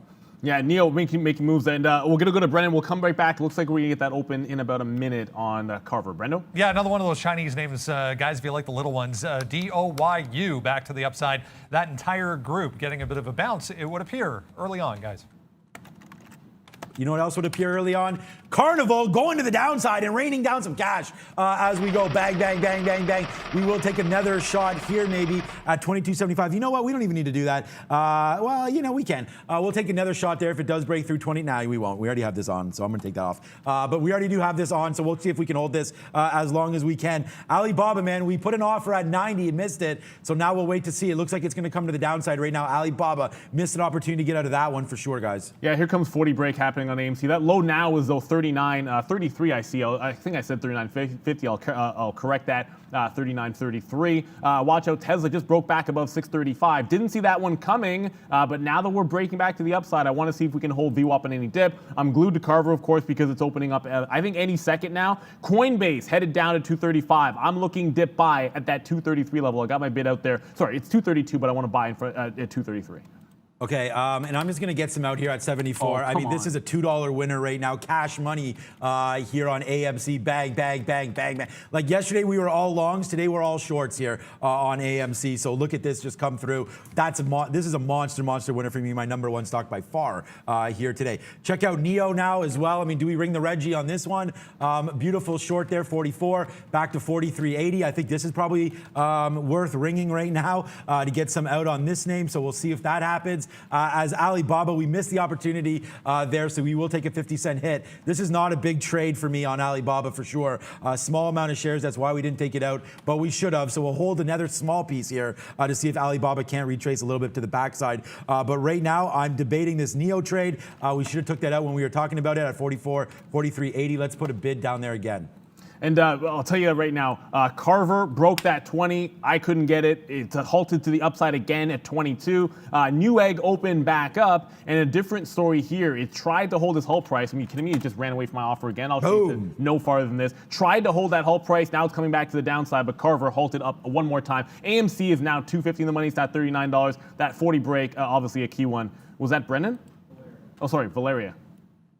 Hi Neil, Virgin Galactic is moving to the upside. Do you guys see for yourself any opportunities in SPCE today? No. The only opportunity I saw, missed it because it was through. So we'll wait to see. We'll have to look at it again. We added it at this 43 break. Unfortunately, we only crossed up 10 cents. It happened in the pre-market, so we did miss that. And then right now, I was talking about liking Virgin. Oh, my charts are frozen. But I was liking Virgin Galactic to the fact that, you know, we do have July 11th.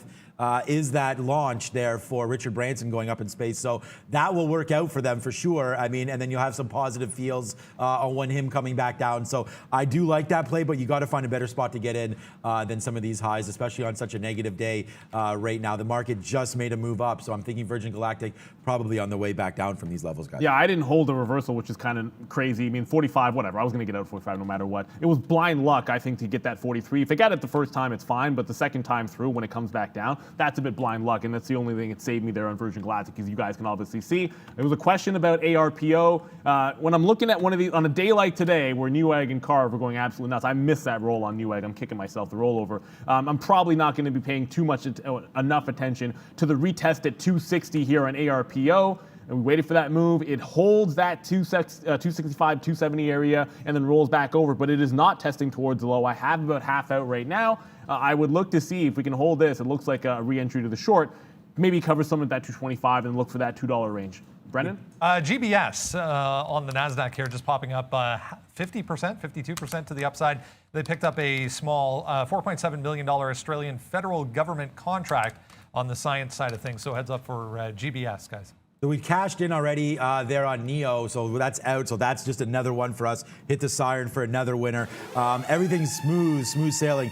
This Alibaba, I'm just holding it to see where we go, but this is the Chinese part of the story, guys. You don't want to be part of this, which is why, you know, we take that in, we take that out now, and we're just holding a small piece. I'm wondering where we'd get back in. There's going to be no levels. We did have this dip down to 204 before, but now we're toasted on this, right? So you got to wait now to see where we possibly could pick some up here. There really are no levels, like 197 maybe. I mean, this name just keeps on falling down. So you're going to see it on board for me, but it is a small piece right now. I mean, this is not, I wish this was a bigger piece right now, but AMC, guys, just continues the wreckage to the downside now. $3 now in the money on this. Wish we would have held them all, but we can always say that. Was not expecting this kind of a drop, but there's AMC. As opposed, my trades aren't on here yesterday. Yesterday, we were just looking long into this name. We got some good headlines. Today, it doesn't look like that's going to be coming through. So a nice little short here on AMC. We'll see if we can get some bouncing spots for that one, though. Yeah, I'm not sure where it's going to bounce. I mean, Newegg halted to the downside. You guys kind of saw live. It was that same failed breakout off the halt to the upside, which I always like. I chased it about as far as I was going to. I had a few offers in there, 3 offers actually trying to get to the downside. Now you're halted down. If this takes out that 48, just keep in mind that 47 was that key level. If you get past that, you're in trouble. Carver is opening up in about a minute or so, so I will still be continuing to look at this. I missed a 20 break. We talked about it, but it was pretty quick. My stop not going to be triggering fast enough. Should have tried it manually. That might have been a better idea. But if it reopens and cannot make a fresh high, I'll always look for that reentry short after you've had at least a couple of upside halts now. But Carver, it could easily go more than this. Just keep in mind with the short interest. I know it's off 100%. That doesn't mean it couldn't go further. So tread rather lightly. Coinbase did not get to that 233 area where I'm already sitting on the bid. If it breaks 235, I will still take that long that we like Coinbase on a bit of a dip. Market reversing a little bit here, so watch out to those downside trades. Yeah, market reversing a little bit for sure. We just take, on that note, we took Palantir. So we took Palantir long 41s here to get a better average price. Our average price is now right here, 47. So we could get this out for flat, but we'll wait to see if Palantir wants to go back to the upside a little bit. Yeah, so that was good. Maybe we take a little bit out here just so we don't have to worry about too much blood in the streets here on PLTR. But right now the NASDAQ looks like it wants to continue to push lower, lower, lower here. But we do have an offer above 50. We should take some out for flat. If we get that opportunity to even make 1 penny there, we may do that on Palantir. But waiting for this to go as well. It looks like our out on NEO was not great, as it is now near the bottom, man, on a lot of these Chinese worries, man. I mean, this just keeps on going. We did have this. We basically had the short of the day right here. It's too bad. This could have been that trade of the day. 44.20 there, guys, we had. That's the high so far, and we covered it for 40 cents or 30 cents, whatever, 30 cents there on the downside, 38 cents. So that was a good cover, but yeah, it gave us another opportunity to get short again. So watch out for NEO bouncing around that 43 level. We indicated that as an opportunity to go short. So we'll see. It hasn't broke through 43 yet, but if this market just keeps on doing this, man, NEO's not looking good at this 43 level. I'm debating a long here. I think that's probably worth a little bit, but nah. I mean, look at this. Just crash, crash, crash. We're going to go short on a 43 break, guys. And I did reload into that ARPO. So, okay, I'm reloaded. 258 we just got in here. And look, it's dipped to the, pressed to that 268, 270 area. For Carver, someone just said, and I think you're going to be right because it might be a 10-minute halt. Volatility halts can be 5 or 10 minutes. This one looks like it's 10 minutes, if only because it's now 6 minutes since it reopened. AMC has bounced a little bit off of that low of the day, that 39.33. It broke 39, flushes down another 50 pennies or so, and then now coming right back into the upside. Now the question becomes, does it retake that 40 level? If it cannot retake the 40 level here, you're probably looking at another retest of that low. We break back above that, and it's like a wipeout pre-market low bottom here, and then potential for that little bit of a rally. So I would tread at least a little bit lightly if you're hanging on to shares there. I'm now watching Coinbase because it's getting close enough to that turn where, yeah, sure, I liked it, and I like it in front of that 232, and I'm sitting at 233. But if it makes that bounce shy of that or in front of that, I don't want to miss a potential turn here on Coinbase. Brendo? A bit of SPAC news for everyone. Concord Acquisition Corporation, which is CND, $4.5 billion deal with fintech startup Circle announced today. So nice look for 4.5% for CND. Trying to hold some levels here, guys. Zila's down to 290 right now, XELA. Oh, I just tried to buy BABA and missed it there, so that was bad. We tried to get that and play off that little bottom. We didn't really see any explosions in volume for Alibaba there, but that I was trying to play off that little bottom. I'm wondering if that's maybe the bottom. We are now short on NEO here. We're going to average it in back to 43.50 about this VWAP spot. So let's see how far we can go with NEO here. We are short right now, 92s. So we did cross down. That's what happened. Like once it broke 43, bang, we got 92s. So there's 8 cents worth of slippage there. But we'll wait to see how low. It does go down pretty low, man. It went into the 70s, but we didn't take 20 cents profit there. So we'll wait to see where it goes from here. But that's that. Just my eyes looking everywhere now. Softy only down 1%. That's going to be a good buying opportunity. And remember, we talked about AMD. I mean, that's back from the dead right now. That 87 held like a charm. And we actually went all the way back to 90 there. So there's been some big moves today, man. So yeah, we'll wait to see a breakthrough 89. Let's go long AMD. Yeah, and there goes Newegg. It broke that 47 level that we're looking at. That was yesterday's I guess it was post-halt support level. So I trigger into short. I got 46.75, exactly the amount of slippage I was willing to pay on it. If this thing holds the bottom end of this range, especially that 50 level, there was a halt price and the even number. It just happens to coincide with it, guys. That's going to be that big area. If it fails at 50, I'm going to be jumping into some more shares on Newegg. It was a bit of a different story yesterday because I was shorting only pops. And yeah, it's going to be about a minute or so, and I'll be also watching Carver here. But Newegg, so far it's the weaker name. I missed the first rollover. Didn't want to miss this one. Broke that 47. Now it has to hold the 50 even area. If it breaks 50, this one's in all kinds of trouble. I'm getting out of it on a 50 break. So we're feeling like Britney Spears again because oops, we did it again, guys, on Palantir. So we'll go with first one of the day, a little banger for you guys as Palantir there picked up at 50, man. We told you that we were going to hold out for higher highs now, and this is a good trade for me on Palantir. You know that that's the name that I like, and there's the pickup right there on Palantir. So yes, sir, we did it again there, Brittany. Let's go longer now. AMD, we take that 89 break. It goes as high as 89.30. Too busy looking at other names, but we got to take a little bit out there on AMD. What up, Beep? Another Chinese name, guys, just bouncing up off of the bottom. bottom here, 1250 at the bottom there. Huge volume spike at 1250 for TME, still down 6% though. Yeah, Ted said music in the house. We missed that Alibaba long, which is a shame because that would be $1 in the money. We're averaging into this Neo trade. We'll give this back here. If you want to break through 43.50, then we'll do that. I mean, we're long AMD and in charge of this market right now for the long side. So let's wait to see how high we go up. 89.60, 89.50. These are going to be some good levels here for advanced micro. We're nicely in the money there. Giving you guys that call as well. So hopefully some of you have that. Palantir now 30 cents in the money. AMC $2 in the money. AMD 25 cents in the money. BOBA coming back, but yeah, not great on that stock. CCL now 16 cents in the money. When we cash it out, we're a small part on CCL right now. NEO struggling. We've talked about that. We're going to be out of that in a minute. And then Palantir just continues to fly, man. It's been a really good day. And I told you, if you follow on Twitter, man, I told you, today we just have to be specific. And it's all good, man. The only thing we've lost on today so far, Alibaba. And got that neg, reloaded it in front of that 50 level, but Carver opens back up. So I'll get to neg because that's a winner right now, but Carver just broke that 25. There's no halt, reopen trade. Obviously, you can see it go to the upside there. Now about to halt at 26. This one continues to go to the moon. There might be a retracement at some point on this, but it just has not happened yet. You'll see me stay away from it until I get the setup that I like. This is what it looks like about the halt. There is your halt on Carver, continuously going. We waited patiently for a neg yesterday when it was the halt trade. I was able to get a reload here off of 49. I will do it again in front of that 50 level, then play inside of this range. I still like it to break down. That 47 was a key one on new egg, but if it breaks that 50, it could be that jailbreak trade. AMC now holding above that 40 level. I only had the last of my shares. Like Sean, I probably wish that it was a little bit more, but it is what it is on AMC.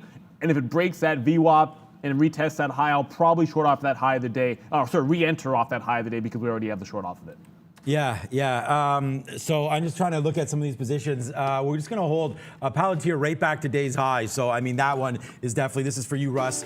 Some hot dogs flying everywhere right now. It's not bacon, but it's hot dogs, Russell. That's going nuts right now. And then AMD continues to make marches to the upside. We'll probably take a piece off right now as we get close to that 89.50. That's 40 cents in the money. That's a good little spot. And then just to let you guys know, we're getting close to getting out of NEO here on a break through 43.50. So, we tried the short, we didn't cash in enough, and then now we've averaged in. That's enough for me now. I know NEO can run, so it's a little bit of a scary name to hold to the short side, so we won't do that. So if it breaks through 43.50 and a little bit higher than that, we will get out of that name. As there comes AMD, see what I'm saying? Right back to the downside. So you got to cash some out of these names when the market gives you those opportunities, guys. I just finished saying that I was going to watch Coinbase so that I didn't miss that turn. I had my bid at 233. I'm like, if I don't want to miss it, so get more aggressive if you have to. It turns at 233.77 or at, well, like 60 or so.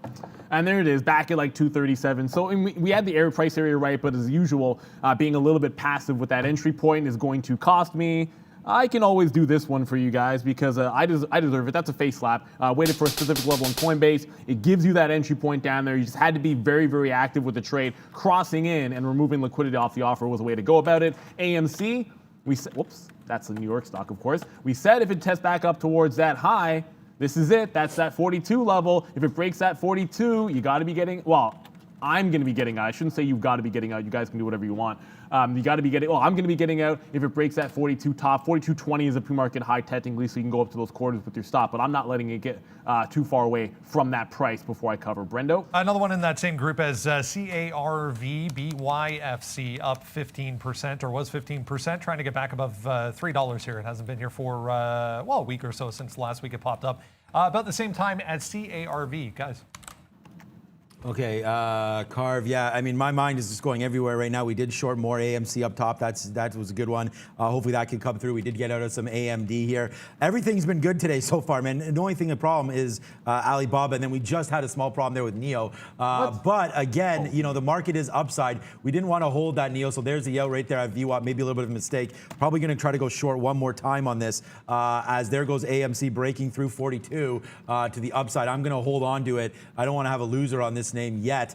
It's been my biggest stock today, so we're going to see now as it's getting excited to the upside. Let's look to see maybe some more shorts here on AMC, but that's a big move, man. Watch out for this 44 coming, guys. Yeah, I mean, I'm out reversing along on AMC there, but it's Newegg that I'm sitting here like, I'm out of the corner of my eye, I'm watching Carver, it's still halted, but then Newegg has been range bound here. I am able to get more shares at 49. I'm sitting there looking a bloody gift horse in the mouth like a chump on this one, and it's like, this 47 area just keeps holding over and over again. It's like, why am I not scalping the $1.50 every single time through, especially with a little bit of a stack bid in front of that 47? So I'll go ahead and do that now, take a little bit out. We'll power that one up because Newegg has been a good one. I'm still short here up around that 49 area, but AMC, that was a quick reversal through that high. It's now pulling right back. I do hang on to some at that 20 level. A pre-market high was at 42.20. You can see that last entry on that short trade was around that previous high, that 41.75. So we give it all back, seeing if it was going to break down through that low. And if it's going to be the jailbreak on AMC, I think 41.75, and you can call it paper hands all you want, guys, but I started out with a negative impression on the stock today. I have reversed into the long because the price action told me so, but 41.75 is about as far as I'm willing to go with this, especially with us hanging around those lows. And overall, still feeling kind of weak, even though we're seeing some jailbreaks. Newegg, I do want to be all over that, but I'm picking, not Newegg, sorry, Carver, but I'm picking my spot with that because that is the one that I felt would be jailbreak long, and then a scarier one if you're the short trader. But at some point, just like Newegg yesterday, I do want a short on Carver. You just have to be very careful. I want that halt reopen play. All right. Yeah, so we held the AMC. We'll see where it goes. I mean, I'm still waiting for that 44 level. That's going to be, for me, the out. So we'll wait for that to come through. It just did break back down. Like, we just did have another winner on this. But, well, no, actually it came right to 42 and bounced. So that was a flat trade there after the average in. But we're going to wait for this one to come back in here. Maybe it doesn't. Who knows? AMD still ripping around as well. Palantir now back to day's high, 75. That's a good little look. Alibaba here, a name that we're still holding on to. It's 50 cents out now. We tried to get more. My bid is at 198.80. So once we saw this little bottom, we tried to get it, but we missed it. Right here, this was 190. It's right there. 198.80 is where we tried to get it, but it busted through and we missed it. So we don't have that Alibaba trade on. I don't mind putting it on if it comes back and then using this as the bottom again, 198.25 or so. So we're gonna wait for some Alibaba love back to the downside right now on that name. But other than that, man, we're still looking around and we're gonna try to find some more stock here to trade. Neo going to the upside. Alibaba, Space continues, man. Wow. I mean, that call on Space, the long at 43, just so sucks to have missed that, but that was a monster move for Space. Brendan's going to give us some more ideas. What's up, Brendan, at the big screen? Hey guys, 10 o'clock. Let's have a quick look at how things stand. Yeah, not much has changed really. The Dow trying here a little bit. We're back to just 0.97 to the downside. Still pretty ugly day though, right across the board. 1.17 for the S&P. Both the composite and 100 NASDAQ, 1.37, 1.12. You can see to the downside. The Russell, the worst off. Small caps, 2.5% to the downside at this point. Here in Toronto, about 1.2 for the TSX. Few things to make note of that we were dealing with in the pre-market a little bit. Tesla, we were talking about. It did try initially to get back above pre-market highs here, but got slammed right back down. Trying again here. We're back to the middle of the range for Tesla, coming off that Chinese sales data. Not sure what that transition is. We'll have a look at that later. We had the travel stocks on watch as well. Delta here. All the airlines looking very similar. Still to the downside overall, 2% plus here for Delta, but back within that pre-market range as well, guys. Back over to you. We'll go whiz action here. Was able to get that carve. It's going to be the patented setup that we talked about.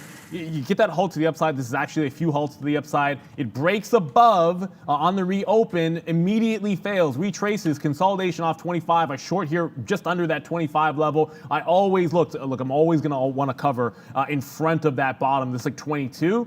But there is a stall at 23.50, so you know I'm going to take some profit off there. It'll be like $1.50. I'll hang on to the rest, adjust my stop order to the top side here, but adjust the rest. If you can break this 22, I think you're going back to that 20 level. But if there's a bid at 22, I will not hesitate to jump out of that one. Any GG, that's going to be Newegg. That's the one that actually looked like it was going to be a lot safer to the south side, believe it or not. But now we're testing back towards that 50 level. I have not added to the position, but I have scalped a couple of times down towards that 47. So those shorts For now, looking a little bit comfortable. I can tell you that AMC reversal into the long trade, guys. Whoops, it's a New York stock. I keep doing it. Did I look a gift horse in the mouth on AMC? It just got to 43 and made a hard turn. My stop still at that 41.75. You can call it paper hands all you want. I'll leave you diamond handers, guys. You guys are holding overnight. I'm day trading the stock. We are day trading the stock. Yeah. It is about price action, about movement. That's why I'll be short. It's not going to affect what's, look, a day trade short is literally, guys, not going to affect what's happening in the long term when it comes to the squeeze. You guys are all over to talk about these things that are like a naked shorting and the hedge funds holding overnight. That is bigger downward pressure. Day trade shorts actually cause explosive moves to the upside because our stops are at the more obvious levels. If it breaks this 43, I want to be holding till about that 44 range. I probably don't hold on to those too far enough. Carver, which is kind of crazy. Where's my stop? There we go. Carver just halted, and I always tell you this, guys. I do not like getting trapped in halt trades, right? Whoops, flip.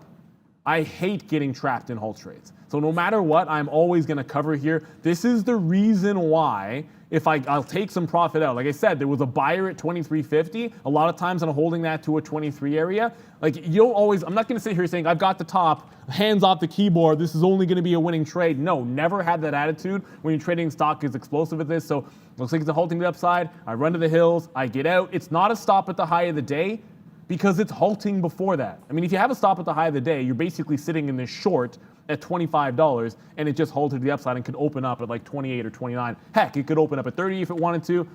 So I get out of that one by the skin of my teeth and I'm still able to be up on Carver. And then NEGG, Newegg, this one trending right back into the downside. Now I cannot ignore the fact that this consistently holds that 47 bid. So I will rinse and repeat this one if I can. If I can get some out in front of that 47, I'll go ahead and do it again for about that $1.50. Can't seem to get out of its own way here on Newegg. It's just, this is relatively speaking barcoding a $3 range because it's got a $12 range, sorry, $15 range on the entire day. So a $3 range is a little bit too small for Newegg here. I want to make sure I'm getting some out because if it explodes through 50, that could be back at 60 in a heartbeat, and then I would have given up that profit. Brendo? Another little one moving around here in Agritech. Wasn't aware that was the thing, but Agritech. Origin Agritech up this morning, guys. They got 4 new corn hybrids approved. So thoughts on genetically modified food aside, seed making big moves here today. What else is making big moves is this, man. I mean, I know a lot of you guys are in the chat saying, like, you know, asking if people are positive or negative. We're pretty positive today for sure. Look at this. This is a 60-cent win now on Palantir to the upside. Let's get some out as it just bounced off that 23. So we could consider this a little bit lucky, but we'll put 60, not lucky at all, but actually. But we should have got some out at 23 there. So we'll take this out now. If it breaks below 22.90, that's going to be the out. But there it is, another one for us there. As it's been a little bit of a roller coaster ride, I understand, for a lot of people today, and it's not been an easy one for sure. So just, you know, like we keep saying, man, tread lightly on some of these, and we'll wait to see where we go. Just like the video that I said, man, this is not time today to panic. There's no problem here. This is what happens. That's why I went over with you guys. Like, we're just back to where we were a couple days ago on the NASDAQ, right? So there's a nice little win there. We'll do some backflips for Palantir, man. 65 cents in the money. And then we'll do another backflip for another name that we like. And we'll slay this because me and Brendan both holding these longs, man. Probably should have got out a little bit at top, but there it is, 89 long, now 80 cents in the money on this name. So really happy with the way this trading's gone today. Only one misstep and we still have a piece, so we could still win on this trade. Alibaba was the only misstep that we've had today where we went long 200 and got out at 200. So that was a 50-cent hit there, but that's the only misstep for us today in this market. So far so good here. Let's just wait to see if we can keep going. CCL, we emptied it out, but we are coming up to 23.50. I got to make sure that my reversal trade doesn't come through here as I got to cancel my stop order on CCL, but it's coming back to the upside now. Look at the NASDAQ, man. It's Pop City right now, back to day's high here. Let's just cover this CCL and get out of it. Make sure that we hold all of our money in our pocket here on another big day on Trader TV Live, guys. Yeah, and another test of 430 for the arrows up on AMC, which is trying to go. So, sorry, 430. 43. It breaks, goes to 43.20. It's trying to again put in a bit of a higher low on this rebound play. So far, so good to the reversal to the long trade. I'm not going to move my stop. I still have it at that 75 mark. I want to see if we can push through that 43. I can tell you it was the right decision to cover on to continuously cover on Newegg in the bottom end of the range. It just does not want to break down, I should say, past that 46 level. So we're still in that range between 50s. Carver should reopen in a few minutes. That was obviously the right call to cover before the halt. So AMC in the money, about 80 pennies at that 43 mark. I want it breaking through, giving more than $1 on that particular trade. Coinbase, of course, we talked about that dip buy. It is holding pretty steadily right at VWAP at 238. Failing to break through though, so it was about worth $5 or $6 at absolute best on that bounce in Coinbase and having trouble breaking through. So still looking kind of weak there. Brendan?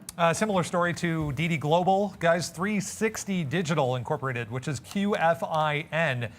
Looks like they have also had their app removed from Chinese app stores. So the 360 IOU app has been removed. So down big time for QFIN as well.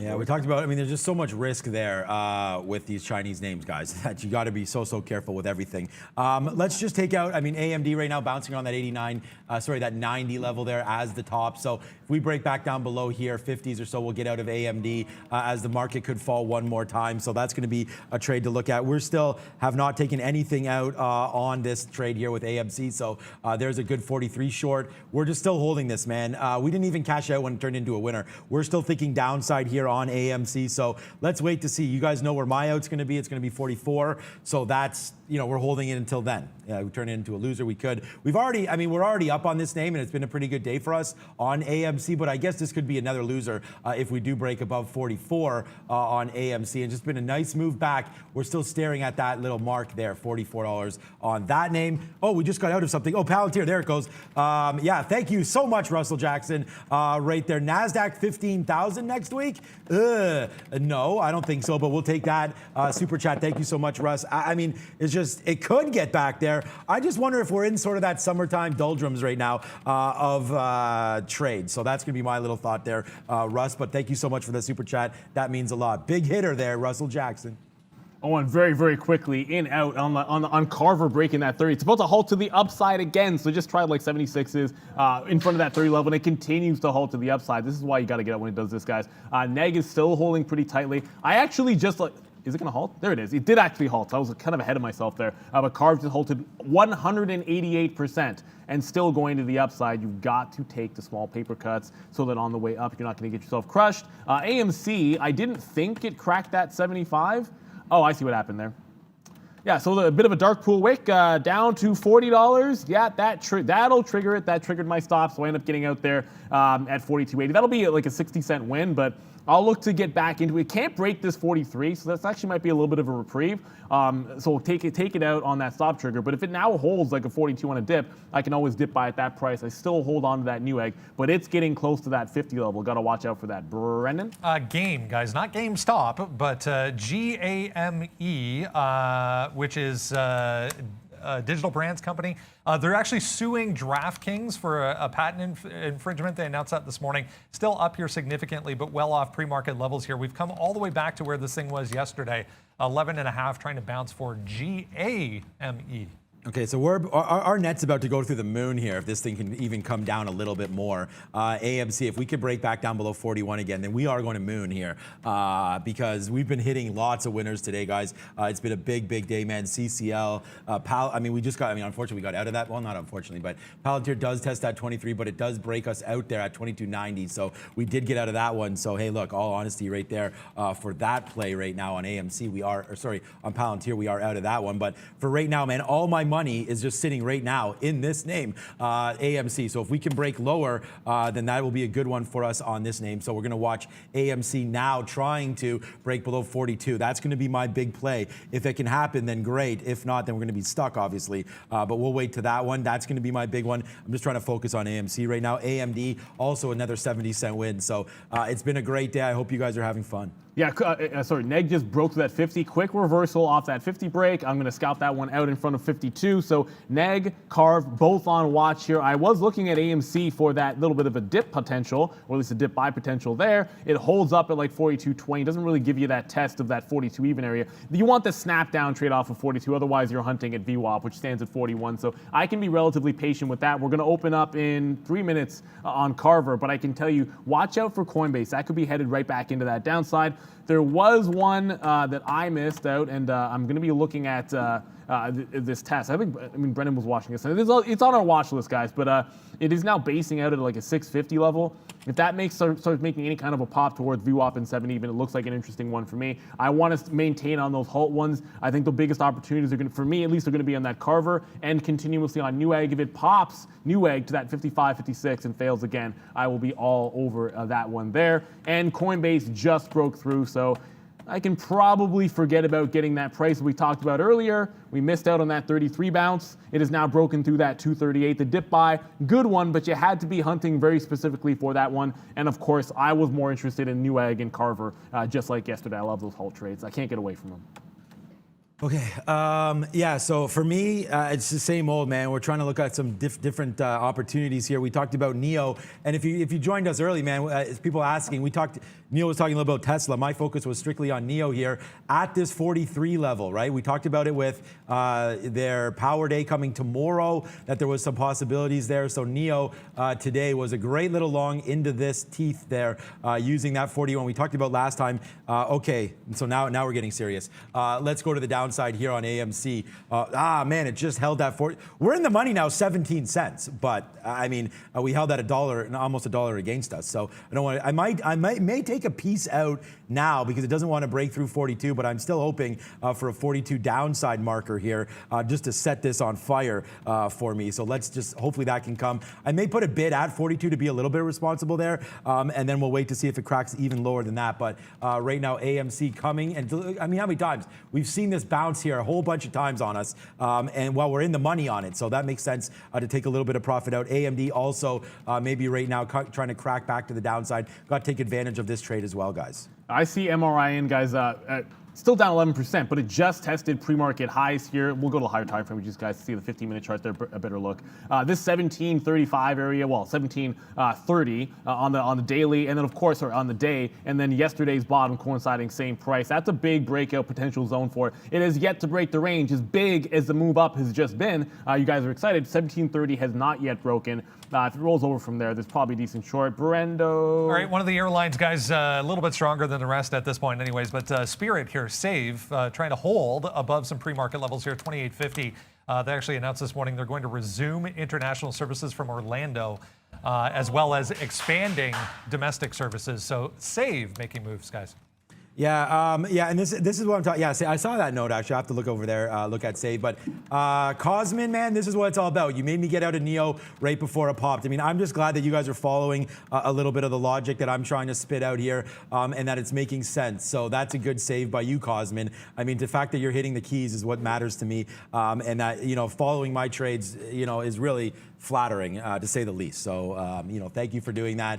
And I just hope that we did save some people some money on that one. I do like NEO long. It has nothing to do with my bias against the stock. It's just today I was really looking short, but we did highlight that 43 area, and we shorted into that and then got out right on that VWAP break. So saved ourselves a little bit of money. NEO's going to be a negative stock for us because we didn't make enough on this short. And then on this short, of course, whenever you're covering above the shorts, it's not a winner. So that's going to be a loser there for that name. But Carve, man, just won't stop, can't stop, won't stop. I hear Trader Prad must be killing that there on this name. And yeah, there's another halt for Carve. So I'm not in this name today, but to say that the long has been pretty easy. Every single halt, I mean, there was, I guess, this area right here where we dropped from 26, but those aren't even big drops. Like, you got to hold this name. I mean, you got to hold this name dollars against you guys. I mean, this is the same thing that happened yesterday with NEG, almost 1-to-1. So we did have Carve on our watch list, guys. So definitely look at that as a play. But there it goes. Now 37. So we'll see where we go here. But bang, bang, bang.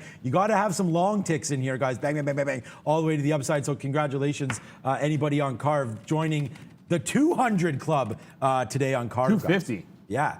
250%. Someone's asking like how am I negative on a stock when it's going to be going up? Because I'm shorting it. I shorted yesterday on NEG exclusively, and it was my best stock yesterday. I'm looking for basically the same thing. The key thing for me, though, is have yourself an out. Right before it halts, it tries to reject that one there. It's like a 40-cent paper cut. And then the same thing on this one off of that 35 level, like a 40-cent paper cut. So like I have zero trouble like getting in and getting out.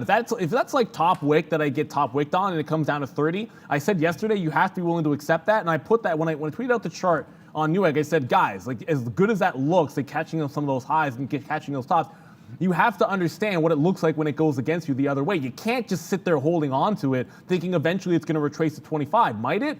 Probably. At some point it is going to drop like $10 or $15, but you can't just average in and hold on to it over and over again thinking it's going to be the big one. You hunt for what works for you.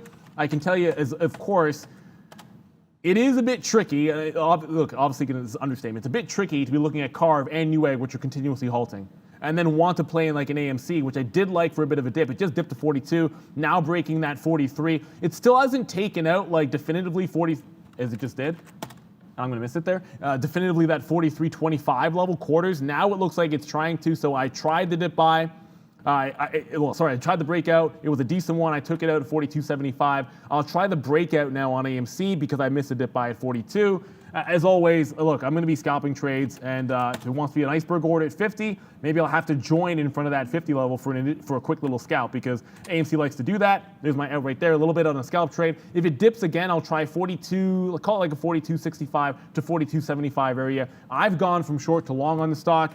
I gave up way too much profit, not taking anything out at the low of the day on the short. It is what it is. You got to move on to the next. On to next for me is this thing looks like it's breaking back out.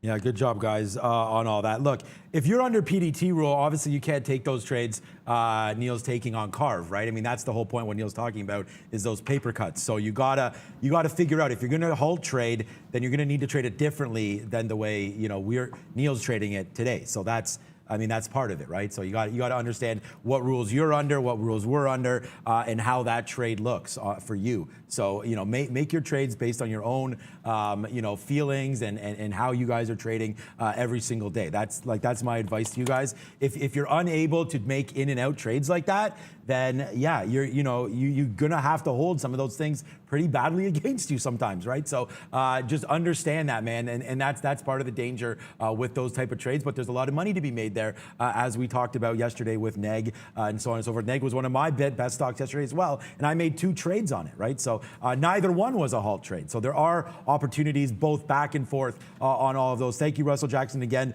for the super chat and being active on our chat as well here today. Neo still negative though on the day, and we just might have topped out there. I'm wondering about the NASDAQ now possibly heading back to the downside. So we are going to be looking for a few shorts. We did get out of that Palantir, which now rips the day's high again.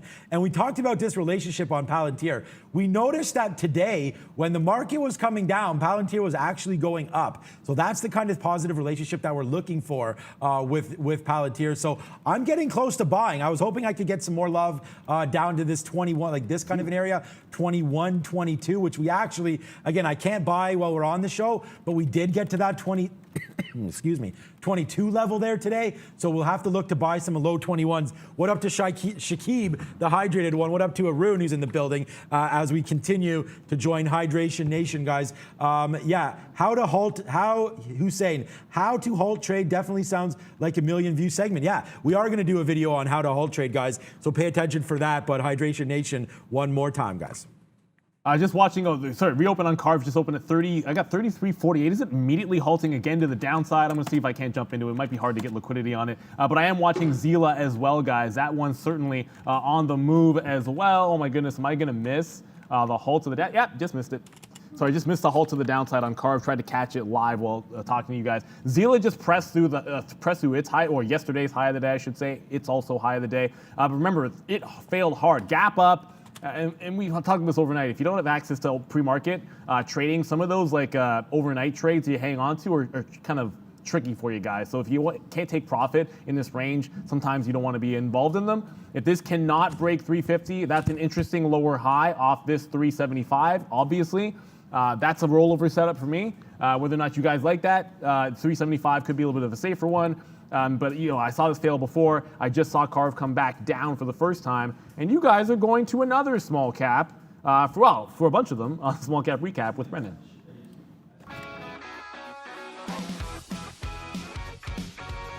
Hey guys, yeah, let's talk some small caps. An interesting morning. A lot of them starting higher, kind of fading off with the overall market. This one of those tests. Tesco was up on a full year forecast increase, and 22 at that as well. But wanted to mention on the daily chart, the 7 just jumped right off the page as a level. So 7 was support for a long, long time. We finally break. So this is the first time we're kind of testing 7 again, or the area of 7. It was significantly higher in the pre-market. 750 was a spot of support initially, but that ends up breaking. We come right through 7. So this area was a little bit wide, obviously 740 to 750 down to 7, but this area worth watching off of the open here. So I was just working off of the top end of that. We're down to 640 now for this test. It does seem like there is some buying down around 640. So if you are involved in that, a heads up. DBGI gave you great opportunity both directions this morning. Came in and held 750 after this huge rip on that news that we talked about. Gave you a nice push up to 880. But then the velocity, I guess is a good way to describe it, of the way this came back into 750 was enough to get me short on this. I added a couple of times and took that back down to 640. So volume dying off on that one. Real quick, GBS still looking at that 4. If we get a retest, same thing. The way this came back through 4 that last time kind of got me interested. So if we get a move back into this 4, it might get me short. But 450 the top for GBS, guys. Back over to you. So when I said I missed it, this is what I mean about Carve, guys. Now 216%, not 250, but it is a downward halt. The first one that you'll see, well, I mean, there was a push down that Sean mentioned. I was actually in that show before, but you're going to see that push to the downside. I was chasing it here after it failed right back through that halt. That's the entry that I like. That's sort of like the A+ one, but that's the one that you're going to miss a lot of times here, guys. So here's that 36. We're trying to catch it. You're halted to the downside. If it reopens and still looks pretty weak, I would use that 33.5 price that we're currently sitting at on Carver for another entry point at that 1020 level.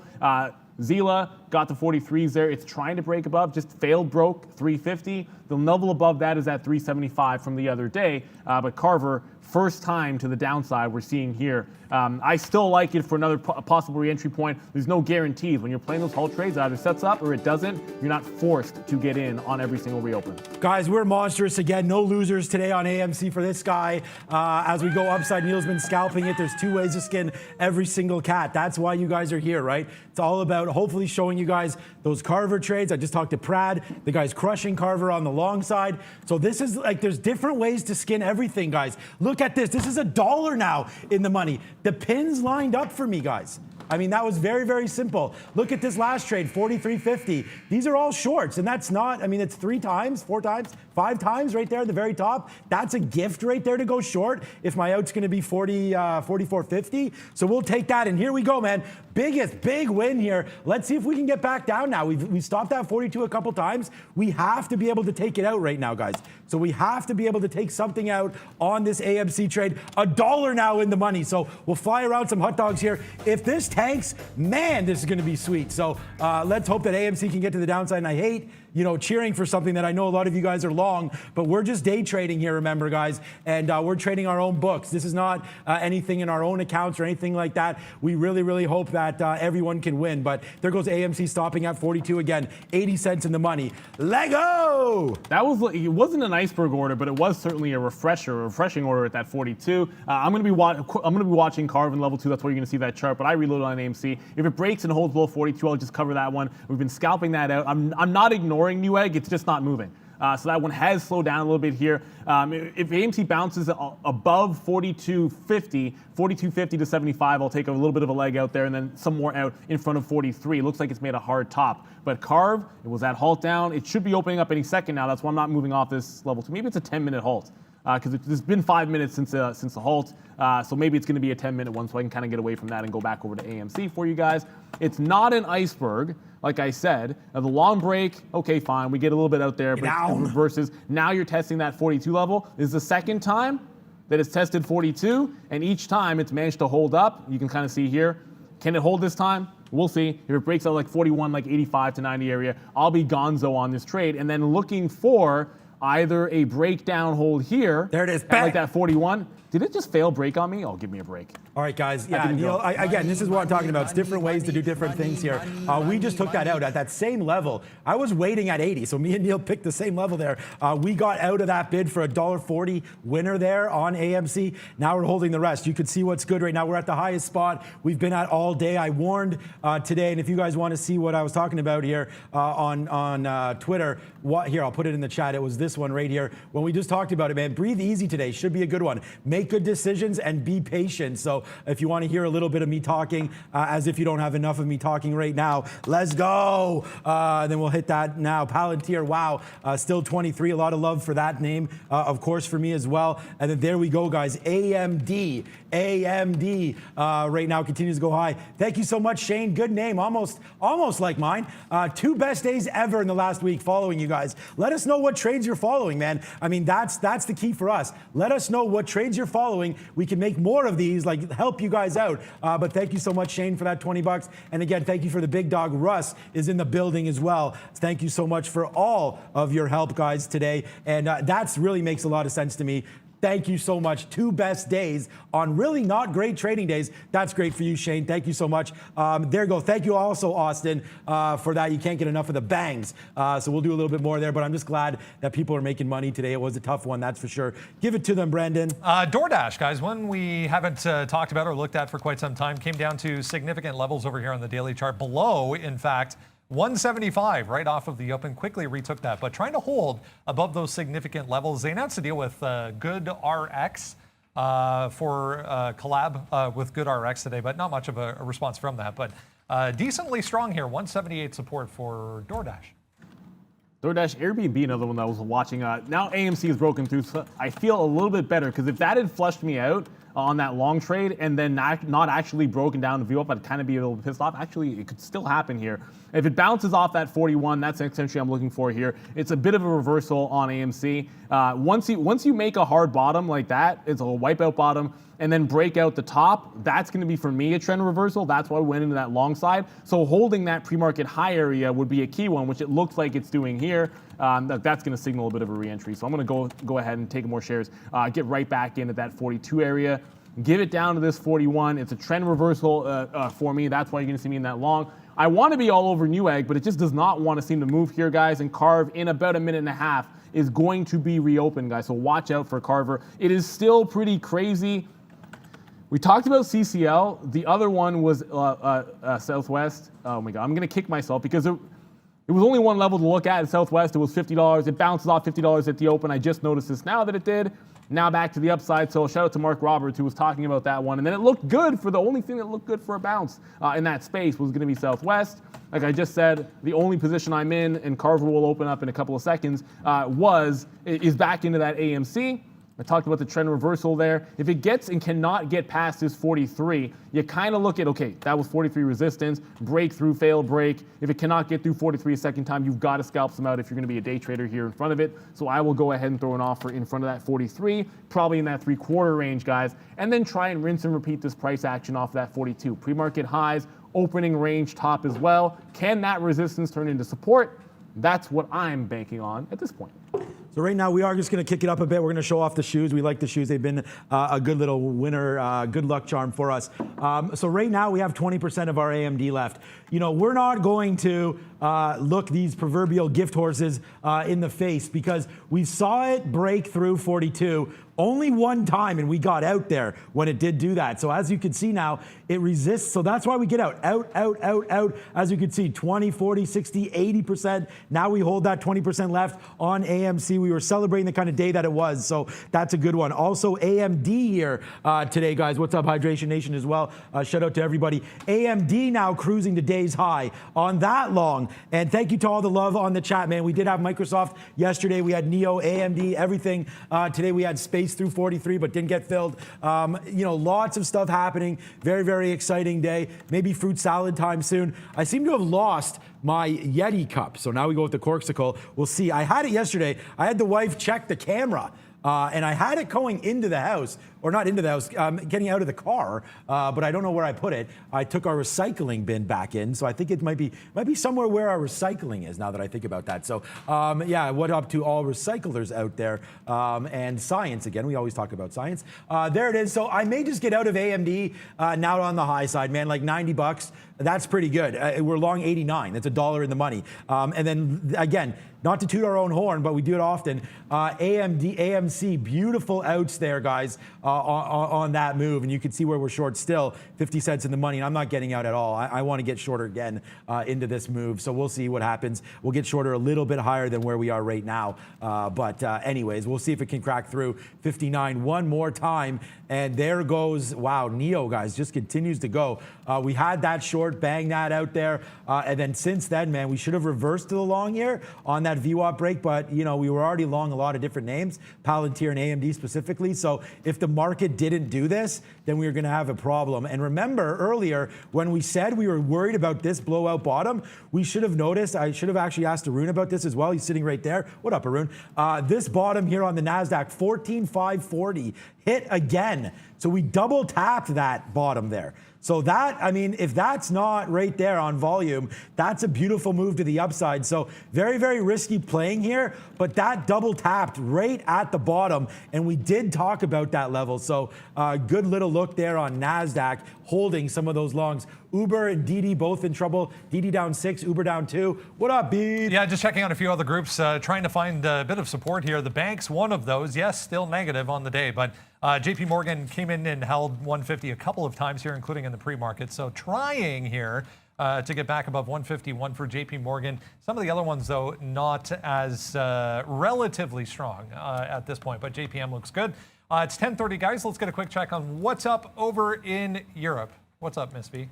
Hey, Brandon, European markets are also negative, with miners, banks, and automakers leading the declines. Computer software company TeamViewer trading in Germany is down more than 13% after announcing a weaker second quarter billing growth forecast. Back to you. Yeah, I saw some of those automakers, both sides of the border, or both sides of the pond, I guess we should say. Pretty negative today, guys. Ford, though, one worth looking at so far.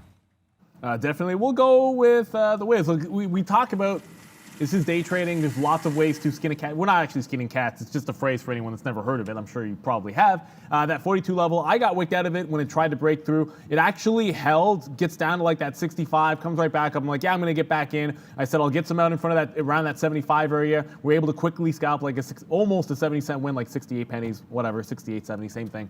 If it cannot break through this 43, when we talked about what that setup's going to look like, at that point, you're not averaging, I'm not averaging back in at like a 42 level because I anticipated we'll put in a lower level here, maybe that VWAP, that 41.25. So no averaging on that trade. Carver is still halted. It's now 13 minutes, so I'm not entirely certain. Look, it is a volatility halt. I double checked. It's a volatility halt, although I'm not certain why it isn't open up at this particular point. So still an AMC, and looking at that carve, Newegg might fail here.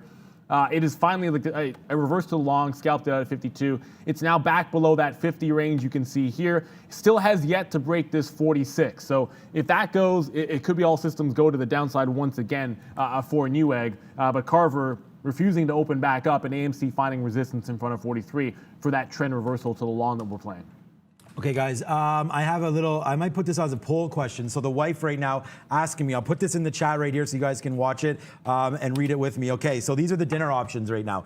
Spicy sesame zucchini noodles with crispy tofu, peanut tofu zucchini noodles, and then stir-fried zucchini noodles with veg and tofu. So there you guys go. I'll put them in the chat one more time. 1, 2, or 3 right there. This could possibly also be a poll question. So you guys can do that. So people saying 2. I chose 1. I know tofu. She wants to do tofu for some reason. We had homemade burgers last night.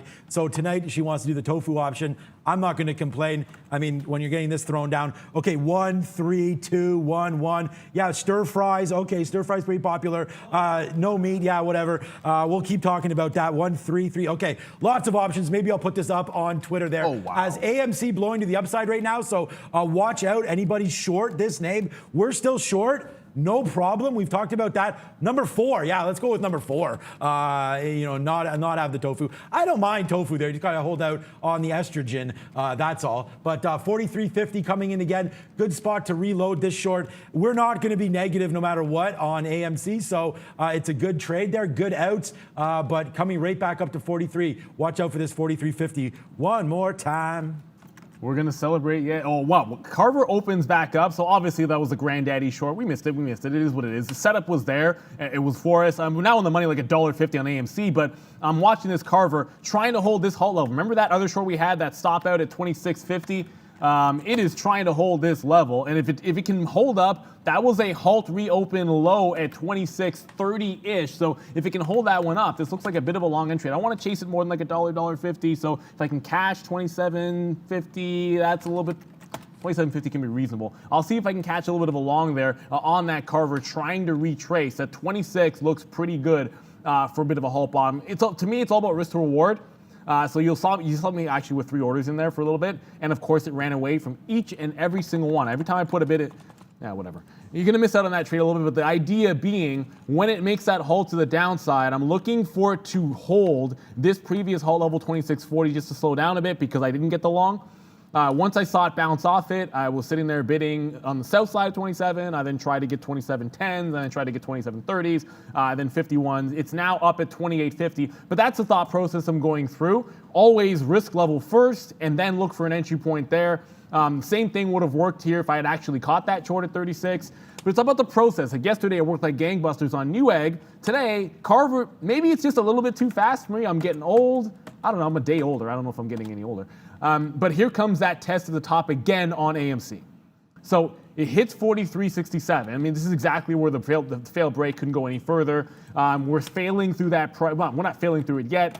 But if I was looking for a short and flat, and then you're going to see me get out here. So I will drop the airplane for that re-entry on the long trade. But if I was flat, I would be thinking about rollover short off of a double top. And if I'm sitting in a long position, I'd be like, rollover short's an idea here. Then when I'm playing the trend reversal, I'm just going to cover. We'll take the $1.30 win. I probably started this a little bit too early at that 42.60, but I said it live. I kind of like that price. Really, the level is that 42. We got wicked out of it. It held. We jumped right back in because it holds that wick down. Now I'm flat, looking over at Carver, which is always going to catch my attention. So give you an idea of what that long entry looks like. We just talked it through. The other side of that is look at that halt price before, 30.50. If it cannot break past, if it breaks past here, you still have that 33.50 area to the downside. If it can't break past that, I think I'm looking for a short trade. I mean, certainly going to look for another short opportunity if it tests up to 33.50 and can't go through there.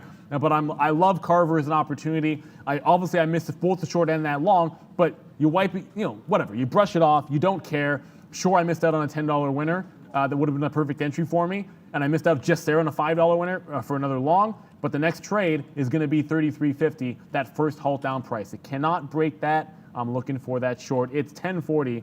You guys are going to the sector watch, which, looks an obvious color at this point.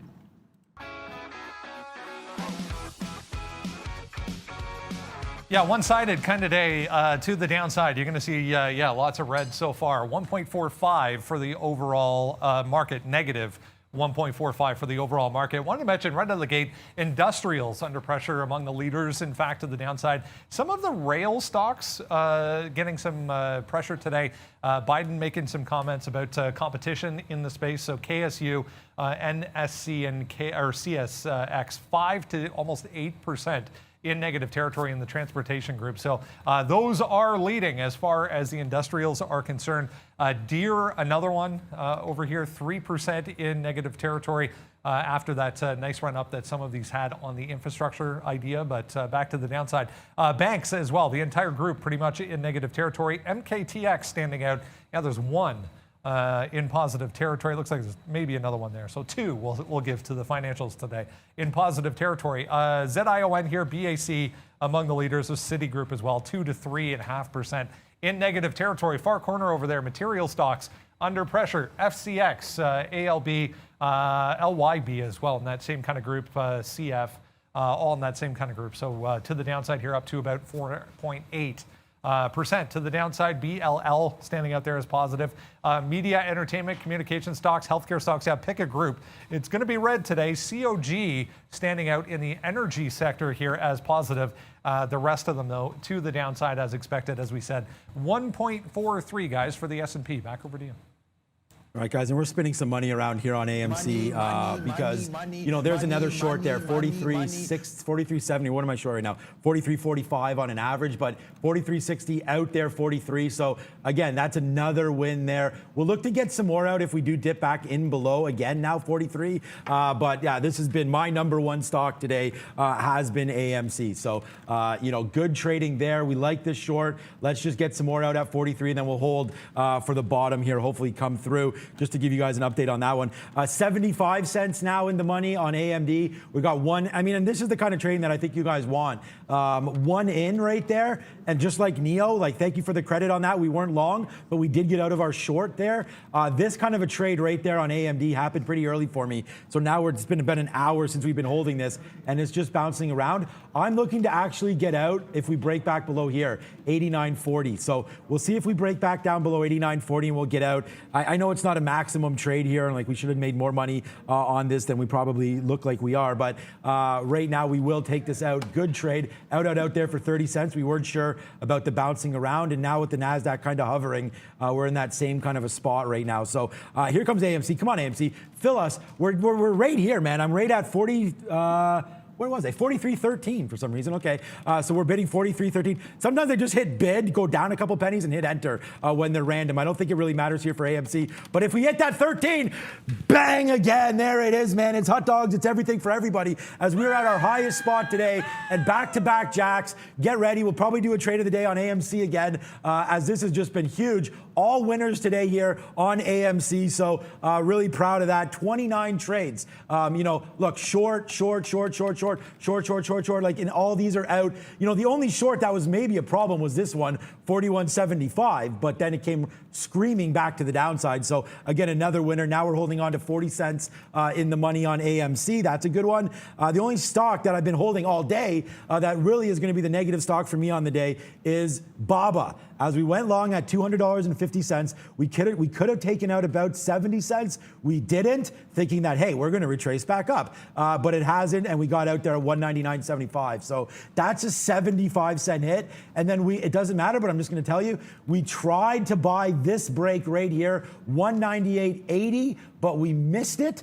So that's why we don't have that long, but I'm going to hold the rest of this and see about another break upside here on Alibaba and just see if we can't turn our day into a perfect one. So upside right now on BABA, as I see some of these names starting to level off a little bit here. What a great day. Yeah, and we knew we were going to get it at some point. That's why we're going to power up. It's actually history repeating itself because on Neg was very, very similar. You know, I don't chase it far enough at the top. That's fine. It does a halt down, and then it gives you the retest of that halt level. There's a reason I kind of go over it over and over and over again. What I'm looking for, it does give you that play off of the previous halt price. It was an upside halt and then a bottom on a reopen. It failed, breaks through that halt price. The second it does that, it's like jam, jam.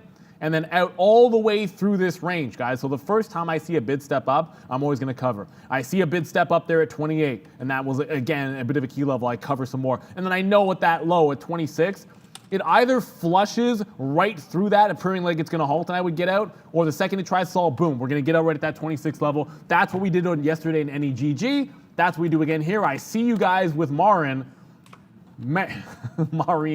I always say wrong. Correct me every single time I get one of these names wrong, guys. It's fair enough. But the key levels for me, if it were to break, it's already broken up. The key level for me now that you've jailbroken to that 1730 would be when it approaches 24.25. So this has a lot of room to run. This was a $2 stock that went to almost 30. It then manages to hold a base at 16 despite that heavy pullback. So yeah, could it go to 24.25?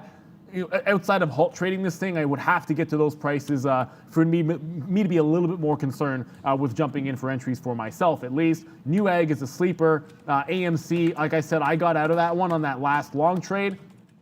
Oops, that's a 15-minute chart still, guys. I got to that last one when it failed at the top one more time. So the break didn't work out there. You got a quick little scalp trade, and then it did not work. Then the 42 bounce, that did work out here.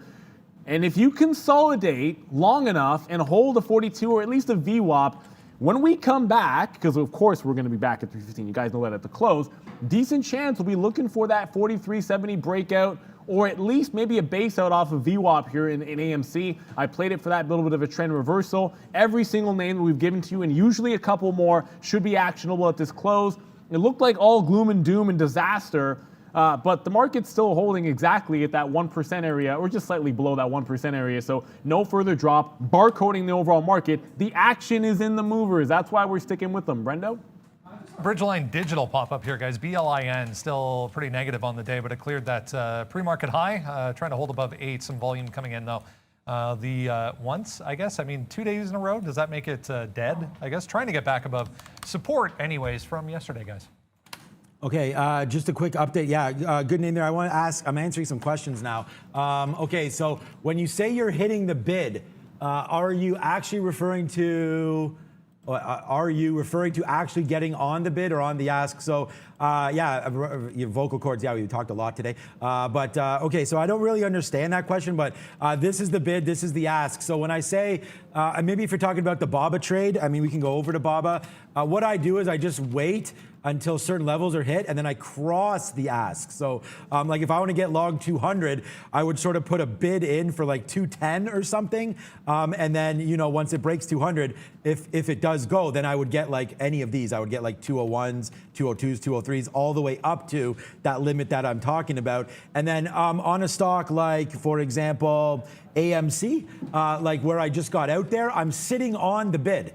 So like here it comes crashing back down. I tried to get that short again. Now here it comes crashing back down. So now I'm on the bid, just to let you guys know. I'm actually not on the bid because I think it's going to go down. But if I like this 4250 area, which I do, I'm just going to go bid 4250, enter. And then I'm going to sit on the bid here. So as this comes crashing down, bang, right now, as you see the money spinning down, here we'll put a 42.51 bid out right now as it comes crashing down 70 cents now in the money on AMC, but we'll put a bid. So I just put a bid right now, 42.50. We're sitting right here. So as this stock comes down, I'm going to be part of this party. So as you can see on the depth, there's a whole bunch of levels here. I'm just joining the levels. So this is another 47-cent winner on AMC. If I want to take it out, I just sit here on the bid. So that's what we mean by bid and ask. And, you know, generally speaking, I'm going to be a limit trader. So I will sit there and get filled on those. But when I'm getting into a trade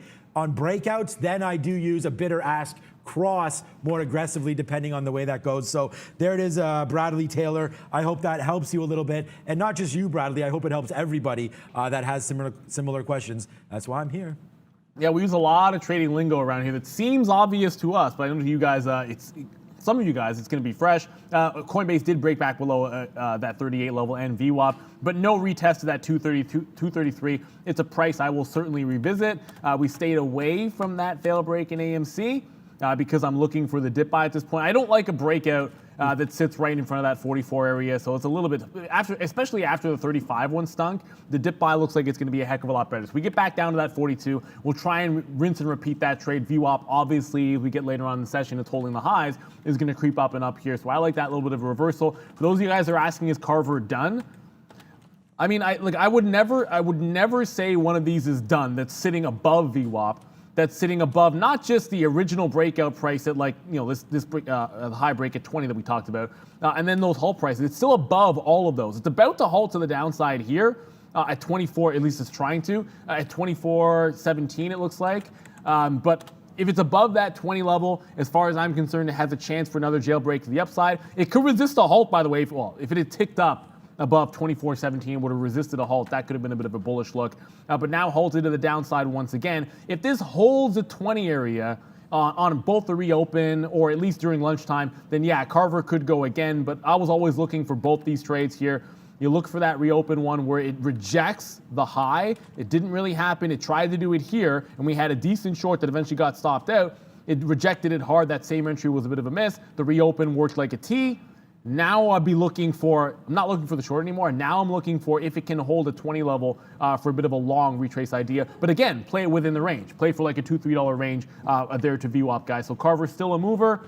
And of course, that Marine still making some moves here, though not breaking and holding above that 21 level. It just failed at 21. I think 25 is the real key level if it breaks that high of the day. All right. Yeah, so everything going well. Thank you again for all the talk there about some of those orders and what's going on with different order types and stuff like that. Now for AMD, we just got out there. I think, did you drop that video there on stop order limits or no? We had that. In the chat. Oh, it was Rob asking. Yeah, you can do it. Yeah, why not? If we have videos, Why not? might as well drop them in there. Okay, Tesla, Zila. I mean, there's a whole bunch. Look, man, today's just been such a great day for me anyways. I hope it's been just as good for you guys. There's another out off the same reload, so we're just going to do this. This is going to be the trade of the day, so we'll talk all about why we did this in a little more detail, so make sure you join us for the after show, and then again, after that, we'll be dropping that through as well. But there's another, this is just, all of these are just so cash. It did drop below 42 again. I'm going to hold one piece for down here, and so that's going to be my play now. We'll average into this at the top side, but for right now, AMC, the banger of the day here for me, as that's my #1 stock, and it just keeps on making that cash. So far, so good on that one. We're holding AMC, BABA, and then, as you guys know, we little discipline there. We can't call ourselves, I think it's not the master of discipline, but something like that, if we don't get out of these winners when they hit certain levels. So we should have got out at 90 when we saw that, but again, guys, this is the way I'm trading. 77 fills today. We've been very, very specific and very, very patient, as we said we would. So I think we're following the plan pretty good. But over now at the big screen for my favorite segment, as I see the US dollar doing some nice things over there. Give it to them, Brendan.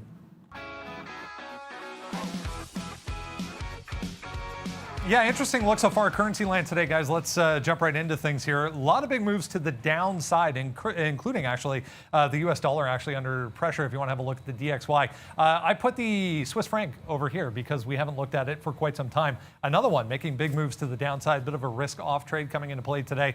You can see 1.2% here for the Swiss franc to the downside. Japanese yen, full percent. It was actually more than that initially overnight when we had that news regarding the Olympics. So back to 109.6 here for the yen. British pound down 0.25%.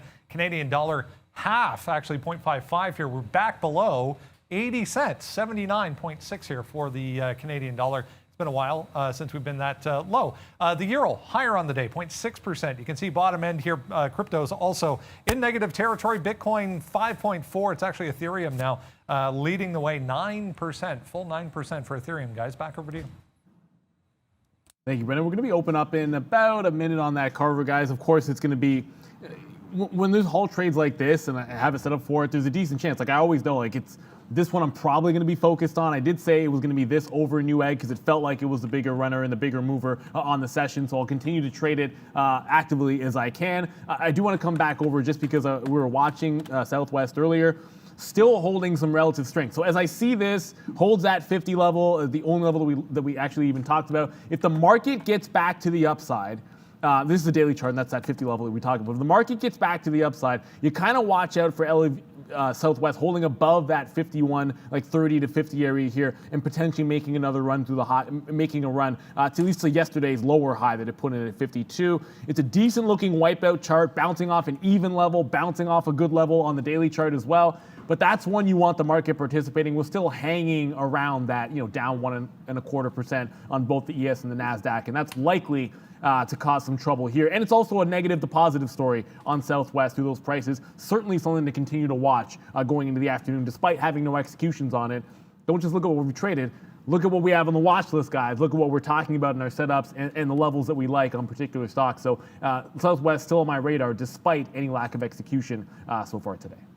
I mean, here's a perfect example with CCL, right? We like to short early, we get off of it, and then we get out for flat there for our last 10% or 20%, and then it takes off. So sometimes you got to realize some of those profits and see what's happening with some of those trades as we're going to finish the day at our highest spot. Part of that also is we just had another move down on AMC, and this time it stops at 42.70 right there. So you got to watch out for AMC. I'm holding this one until the afternoon show, so we'll wait to see. or a 44.50 break. And that'll be a small hit. We're holding a little small percentage now of this trade. So now we'll wait to see if we can get down and hit that home run. That's how we do it. We always say hold a little bit just in case you do get that moon opportunity, like we all like to say there, but a downward moon on this name. So we can check back on DD here today. It's actually not really doing anything. It just started the day down this 6%. So it's kind of just flatlined, which making me think, and I know my opinion on DD was maybe a little bit harsh there, where I said I would never, ever buy this thing. But again, DD right now, if it holds up, maybe there's something there. I just want to wait for some of this Chinese rhetoric to get away from these names and then step into DD. But as you can see, let's just check on Uber right now quickly as well. Yeah, 48. So Uber was a lot lower. I think it was touching. Yeah. I was going to say, I thought it broke 47 earlier. It did. A nice little recovery in that name as well. So you can watch out for maybe a 48.20 break later on in the day. But all good over here, guys. AMC 60 cents in the money. BABA, we're just still holding this one. Again, I think we can get back to 201 and we'll put that one in our pocket and make money on that trade as well. It's our real only loser today, Alibaba. We slightly loser P&L wise on NEO, but we got out of the way there, so that was okay. But waiting for BABA, AMC, everything else on the up and up. What do you got, Brendo? A couple minutes to go, guys. Worth noting, nothing terribly exciting as far as our earnings are concerned. Aftermarket tonight or tomorrow. Levi Strauss was really the only one that stood out. I wanted to mention Biogen because this was lower in the pre-market. The FDA came out in the pre-market saying they were going to limit what the actual label for that Alzheimer's drug was going to be able to contain. One analyst did come out after that saying that still won't affect the overall outcome for sales for the company. So a nice move back up here for BIIB today. That's a stock that if it drops too far, you kind of figured it was going to be a bit of a bounce. Too early for me. I'm watching the cover. I liked it for a long. If it retested that 20 area to this whole price of 22, it gets to about 23 and is now barcoding here. So if it has another leg down, I think there's a chance it could give you a consolidation and then a rip. So that's what I'll be looking for next. But there's one thing we do before we get out of here. We have a little bit of fun with it. It's usually a pretty solid national day. I can't argue with this one, Miss V. Let's find out. Hey guys, thank you very much for watching and for trading with us. I wish you a wonderful rest of the day. Come back at 3:15 p.m. Eastern time to trade the close together. And guys, I just really want you to remind to like this video. We have just 1,200 likes. It's not enough and we deserve much, much more. So dear traders, please support and like this video. And happy National Chocolate with Almonds Day, everyone. I always have chocolate. At every moment, there's always chocolate almonds in my household because it is my favorite, post-dinner, I guess, treat is going to be chocolate almonds. I don't know, it's just convenient. They're delicious. If I'm going to a movie, that's what I always want. So I'm a big fan. Dark chocolate, though, is the best. Dark chocolate almonds, for sure. Yeah, dark chocolate almonds. I mean, chocolate almonds are fantastic. Almonds, a very, very tasty treat by themselves, and then you add chocolate on them, and they are even a tastier treat as we continue to watch the almond making machine, AMC, to the downside here. We can buy a lot of almonds after today's trade, guys. Now this is now $1 in the money and continuing to move downside here for AMC. So let's see if it can resist one more time this 42.70 spot. It looks like it doesn't want to go lower, but if it does, guys, watch out for Crack City. This will be a good one, hopefully moving forward. AMC, we'll see if we can't get some out around VWAP here for about a $2 winner. Good day today. Thank you so much for watching. Please hit that like and hit that subscribe. Valeria's right. This is how we're telling the YouTube algorithm, man, let's get that going. Let's see if we can't get more viewers, more likes, more everything. It's a free show, and I believe the best one on YouTube. So again, thank you for the love. Follow at Trader TV, Sean, all of us as well, as we continue to make videos for you, and we'll be doing more this afternoon. Lots of videos we have up, man. Educational videos are all on our site. Maybe we can even show the site at some point, but lots of videos on winning, losing, strategies, things like that. So a video coming up on halt trading as well. There's going to be lots happening, guys. So just please hit the subscribe, hit the like, check out all of our videos. We put a lot of work into them. 100%. And you know why? Another reason to do that for the algo is grow the community, because that's what helps. I didn't even notice Cohen. I should have been all over watching those halt trades. I see you guys popping this one in. This is on the Amex, and it's halted. I mean, I can't even count how many times it's halted. At some point, if it calms down, this could be an interesting one, but just be very, very careful. It's done 2 million in volume, but this is way too many halts and no consistent price action. It could get better in the afternoon. I love when you guys point out symbols for us that maybe we've missed because, hey, we'll catch just about everything, 99.99%, of course, with Brendan's help. But it's always good to have a community behind you, and you guys are the best trading community out there. For the entire team, Ms. V, save the green for a day that I think we can actually get green. And for Brendan Wickens, Anya Roberts, and for Sean Katina, good morning, good afternoon, good evening, wherever you are in the world. This is Trader TV Live. We'll see you at the close. Going to be a good one. Bye, guys.